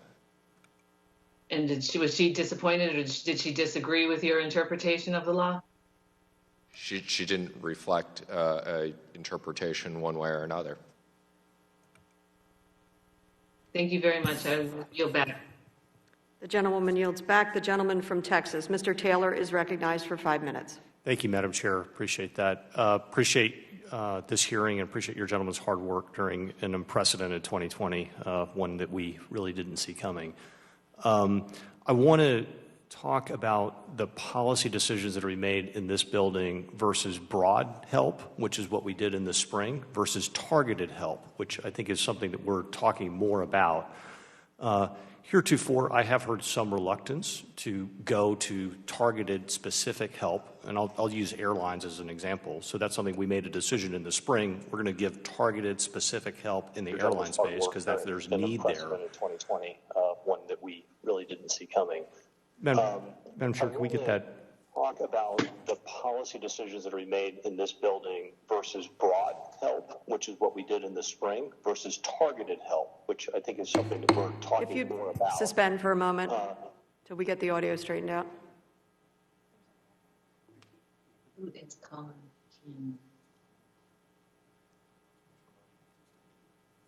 I think you can resume. Okay, thank you. And so as we think about, it's something I've been very concerned about is the hospitality space, largely because the unemployment numbers are so enormous. We're talking in the 10 million people that are currently unemployed as a result of COVID, approximately half are just in one specific sector in the hospitality space. So it is my concern or belief that we need to be targeted in this building. And I'll point out that the problem solver package that came out yesterday, the PPP reload was designed specifically, it's a much smaller number by saying you had to have a 35% drop in revenue, right? So that created a limiter of kinds to say, all right, hey, if you're doing well, you're not going to be able to get a PPP reload. And I have businesses in my district that do telemedicine, and their sales are up 100, 200, 300% because telemedicine's a big thing, right? They're doing better. They don't need a PPP loan. They still have business problems, but it's not a PPP reload that they need. Chairman Powell, would you concur that it is time to begin to think more about specific targeted help rather than broad help into sectors that are in harm's way? I think the timing and the scope and the components of this are really up to you. I would say I do see a number of areas, and I mentioned them earlier, including small businesses that do need help, and I think that would be broadly very helpful for the economy were that to happen. And I'll point out it's probably better for the taxpayer rather than just handing out tons of money everywhere, to be specific. Secretary Mnuchin, would you like to speak to the need of targeted assistance versus broad assistance? Yes, I agree completely. And as you've rightly said, if we're going to do more PPP loans, we should have a provision that companies' revenues are down. That's pretty straightforward. Okay. Well, I certainly appreciate your guidance and insight, and will continue to advocate on that front. And I have to admit, I've been somewhat entertained by the discussion about Section 429, which I've had to pull up and read just to make sure I was thinking about it correctly. And I'll just read 429B. On December 31st, 2020, the authority to provide under this subtitle to make new loans, loan guarantees, or other investments shall terminate. That seems very clear. In terms of, that's 429B. So the ability for you to make new loans, Mr. Secretary, new loans, loan guarantees or other investments terminates. That's what the law says. I think that's what you're saying. It is, and as I've said, if the committee, anybody on this committee doesn't think that's what it said, and they think that doesn't apply, then they would have given me unlimited authority to use this money forever. Sure. And I don't know why 4029 would have been inserted. So I haven't had anybody rightfully explain if 4029 doesn't, what was the purpose of it? Sure. And in 429B, again, it could have said December 31st, 2021, in which case it would go on for another year, but it's clearly the end of this year is the termination of your authority under the law. And I just want to say, I'm a believer that equal protection under the law, and then I commend you for following the law and reading the law and not trying to twist it into something that it was never meant to be. The law seems very clear to me, Mr. Secretary, and I certainly applaud your efforts to comply with it, despite a lot of bizarre efforts to try to twist it into something that it's not. Thank you. Thank you. I wish we spent as much time talking about PPP loans as we have as 4027 and 4029. And I would also just say, when we passed this law, we thought it was highly unlikely that we'd need to be using these at this period of time. All right. Thank you, Mr. Chairman. Madam Chair, I yield back. Thank you. The gentleman from Massachusetts, Mr. Lynch, is recognized for 5 minutes. Thank you, Madam Chair. I want to thank Chairman Powell, Secretary Mnuchin for attending this hearing and for helping the committee with its work. So let's talk about January 1st, because we have much pandemic-related support that's going away right now, unless action is taken. We also had last week, I think, 827,000 new unemployment claims. Again, going back to the rental assistance that's pandemic-related, that's scheduled to expire December 31st as well. Mr. Chairman, we're going to be in a bad place, I think, on January 1st. And even if there were a last-ditch effort by Congress to put something in place, what we saw in the CARES Act was there was a considerable lag time before we could actually get the help out to the American people, whether that was small businesses or people waiting for stimulus checks or supplemental unemployment benefits, working with the states. Is there power that you have, independent of Congress, in terms of an appropriations? I'm talking about, let's take renters' assistance for right now. The forbearance that we might allow renters who don't have the ability to pay their rent. Of course, we'd have to protect the small landlords, the landlords that are out there who are getting pressure from banks and mortgage companies to pay their, to render payment to them, and then ultimately to the bondholders as well, that underwrote those mortgages and are expecting payments. Do you have independent power that might provide relief in the short term until Congress can get its act together and come to agreement on a larger package similar to what we did in the CARES Act? Sir, we do have broad powers, but we don't have that kind of powers. Those are really powers that fall to the legislature. Nobody elected us. You created us under statute. You gave us very specific powers, and they don't involve. I understand that, but I was here in 2008, and the folks on your side of the table, were doing their darndest to rescue Wall Street, and now it's Main Street that's under the gun, and so. I'm just asking for the same consideration and the same sense of urgency when it's regular workers or just average families that are struggling to pay their rent. I would just like to see that level of urgency and seriousness that I saw back in 2008 when we were trying to rescue the big banks. I have to be honest. I think I see a little bit of laissez-faire with respect to average families. I don't see that sense of urgency, and Mr. Secretary, with all due respect, you seem way too eager to give away or give back or render back the resources that were available. I didn't see a long and hard discussion about how can we get this money out to the people who need it. Rather, it was, well, this is what the law says, I'm going to do it, and I didn't see any extraordinary effort on the part of Treasury to find a way, go into court, ask for an interpretation to say, do I have the ability to continue these payments and this relief to the American people, or am I prohibited from doing so, rather than huddling with lawyers who work for you, and I've got lawyers that work for me as well.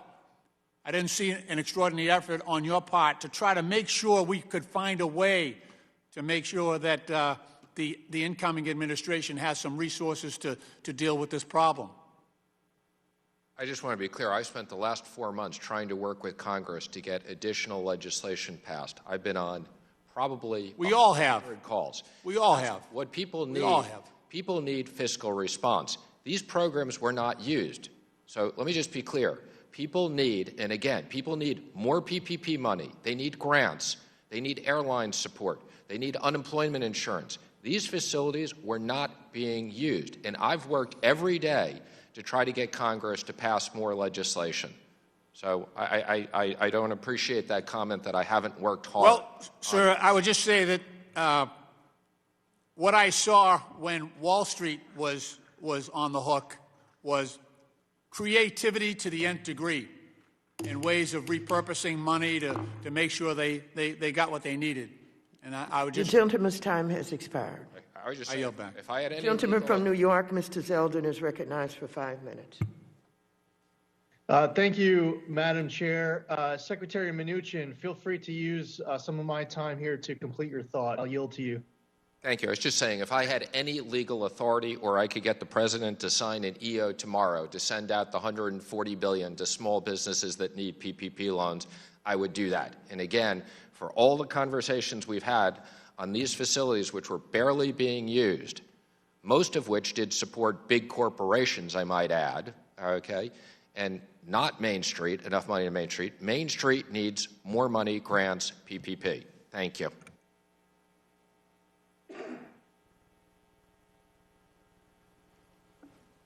Well, thank you, Powell, for being here today.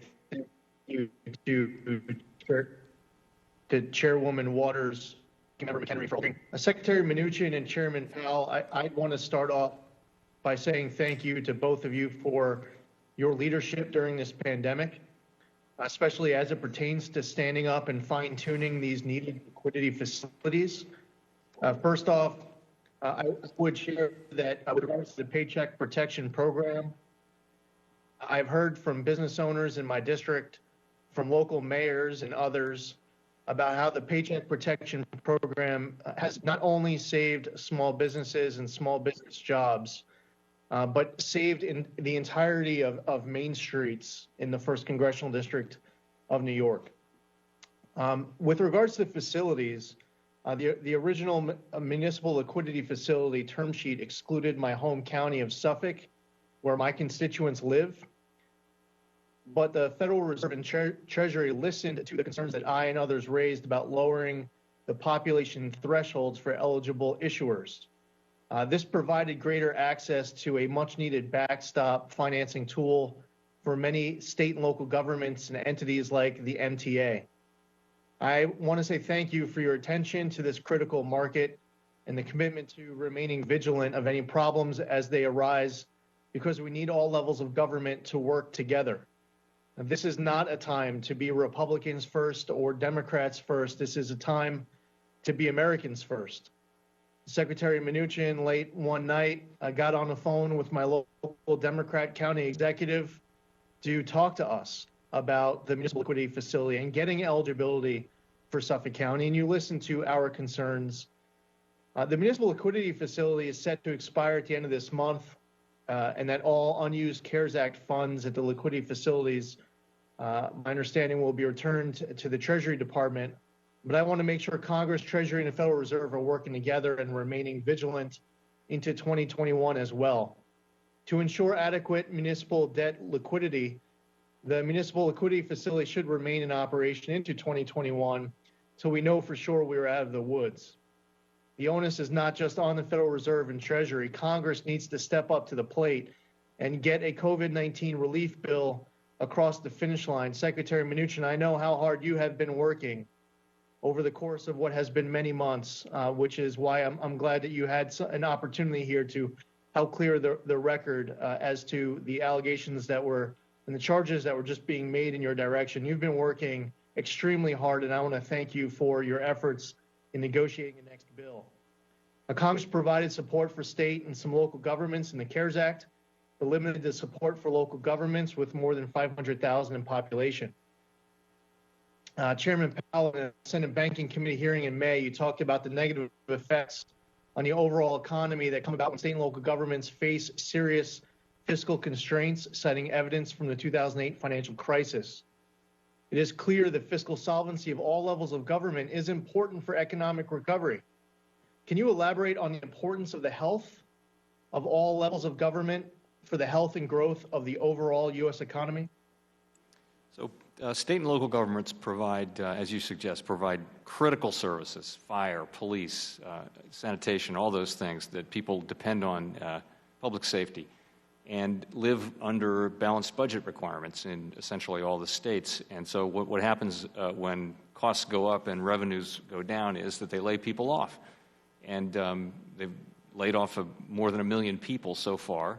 And that was a big problem in the years after the global financial crisis. We hope it doesn't become a big problem here. But these are critical government services, and as I've said, it's up to Congress and the administration. But I think that's an important area to look at for further support. Again, I thank you both for all of your efforts since we were first hit by this pandemic. Again, thank you, Chairwoman. Ranking Member, for holding the hearing. I yield back. Thank you. The gentlewoman from Hawaii, Mrs. Gebhard, is recognized for 5 minutes. Thank you very much, Madam Chair. Thank you both for making the time to come and have this discussion today. Secretary Mnuchin, you made a comment about how you wish there were more questions about the PPP program.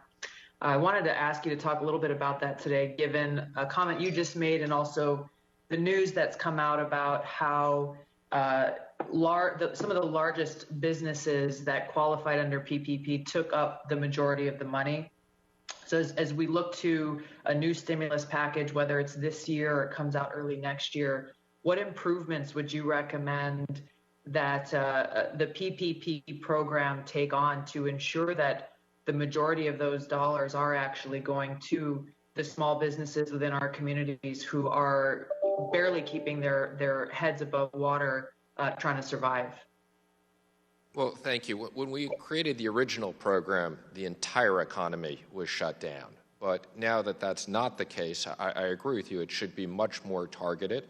I think it should be focused on the smaller businesses. I think it should be focused on a revenue decline. Chair Waters and I worked on a set-aside to make sure there was money available for underserved areas. I think that's something that should be done again. We've signed up many more CDFIs since then that are ready to go. I also very much support a program of investing $10 to $12 billion in CDFIs so that they can do $100 billion of lending. I think there's big bipartisan support. I've spoken to Chair Waters, Senator Warner, and Crapo, and others. So I think there's a lot of things that could be done very, very quickly that would have a big impact. There's no question that the need is there, and the frustration, especially as these reports come out about where the money has gone, and a lot of folks have been left stranded. I want to pivot for a second in a different direction that hasn't been covered today in the area of sanctions. You know, I have served on the Foreign Affairs Committee for my first 6 years in Congress, and both in Congress as well as in the executive branch, sanctions is often one of the first go-to actions to take within the realm of foreign policy for a variety of reasons. I pulled recently the list of U.S. sanctions that we have on countries and industries and individuals around the world, and it is a very exhaustive list, as I'm sure you're aware, with some sanctions even going back decades. Can you speak to the Department of Treasury's process and whether or not you work with other federal agencies and departments like the Department of State, Department of Defense, and others to assess the effectiveness of these economic sanctions once they have been levied? And if you do that, how often, really with the intent of saying, okay, these sanctions have been put in place, are they achieving the intended objective? And if not, what are they doing, and what unintended negative consequences are there? Well, first, let me just say I really appreciate you bringing up this subject, and I'd be more than happy to follow up with you offline. I spent an enormous amount of my time. Really, before the pandemic, I was spending 50% of my time on the sanctions. I think they're very, very effective foreign policy tools. We coordinate 100% with both the State Department, the National Security Council, the intelligence agencies on anything we do. So we have a robust interagency process. I am going to encourage Chair Yellen to spend time on this. I also want to thank the committee and Congress. You've given us a lot of funding over the last 4 years. We've increased the number of people we have in these areas, and these are very effective tools combined with our strong military. But in many cases, they are very, very powerful tools and don't put our military in harm's way. So before my time runs out, if you can speak briefly, and if not, I'd like to follow up with you. I'd love to know what specific mechanisms and measures of effectiveness you and these other departments use in order to make sure that they are achieving an intended objective, as well as what measures of impact do you use to say, hey, these sanctions against this country were intended for this purpose, but it's actually stopping this country from getting medicine and food and basic supplies, creating a negative humanitarian effect? That's a very thoughtful question, I might just add. So in the best case scenario, we see a specific action as a result of the sanction and we remove the sanctions. But we also work very hard on humanitarian issues and issuing licenses for that. Gentlelady's time is up. The gentleman from Ohio, Mr. Davidson, is recognized for 5 minutes.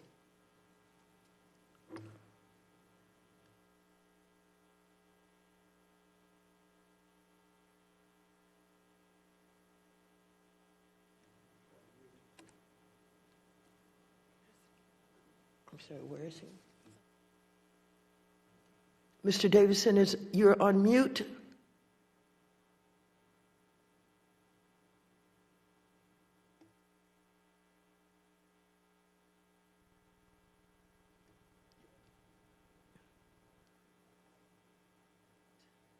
I think he's trying to get off of mute.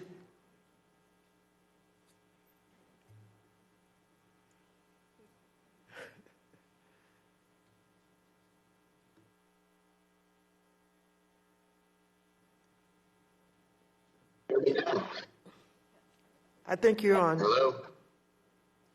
Okay, good. Thank you. Madam Chairman, thank you for the recognition. Powell and Secretary Mnuchin, thank you for the time you've given us today.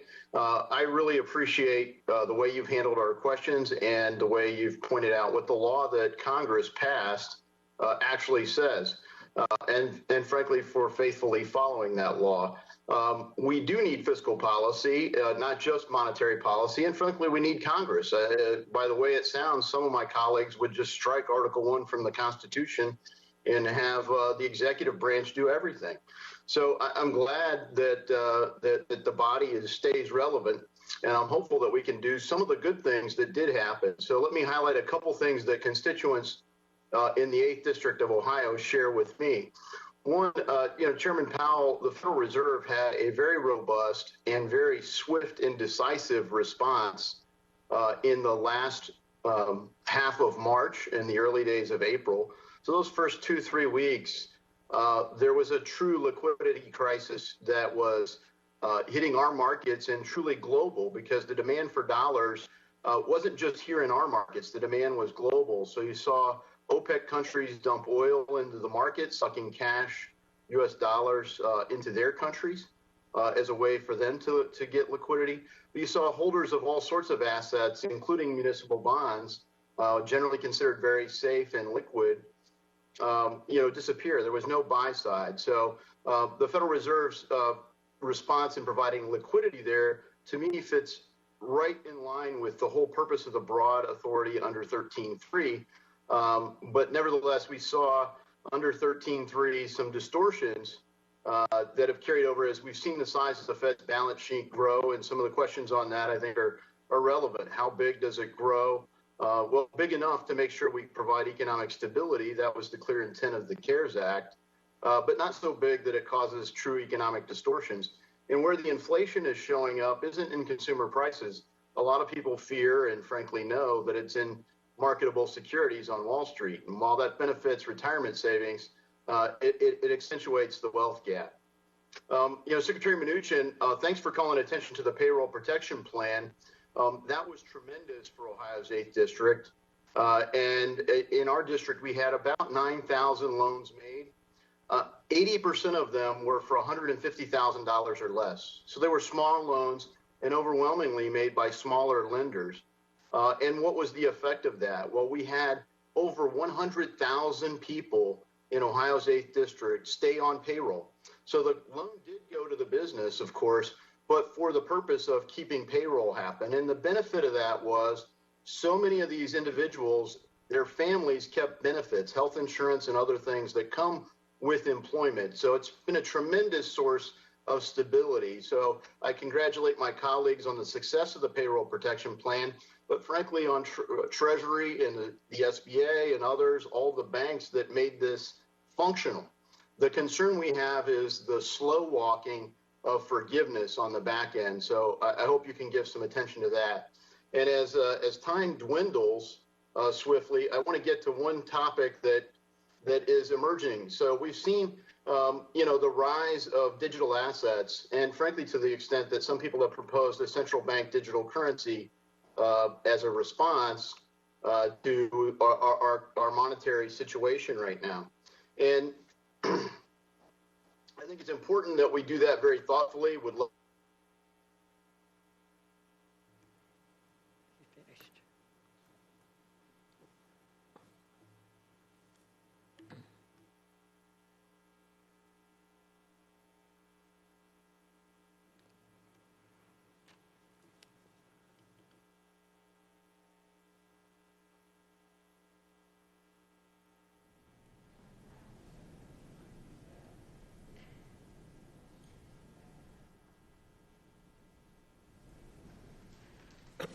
I think there are some technical difficulties here. We're past our hard stop, and I apologize for that. We're 5 minutes past. And so I'd like to thank our distinguished witnesses for their testimony today. Without objection, all members will have 5 legislative days within which to submit additional written questions for the witnesses to the chair, which will be forwarded to the witnesses for their response. I ask our witnesses to please respond as promptly as you are able. Without objection, all members will have 5 legislative days within which to submit extraneous material to the chair for inclusion in the record. With that, this hearing is adjourned. Thank you very much.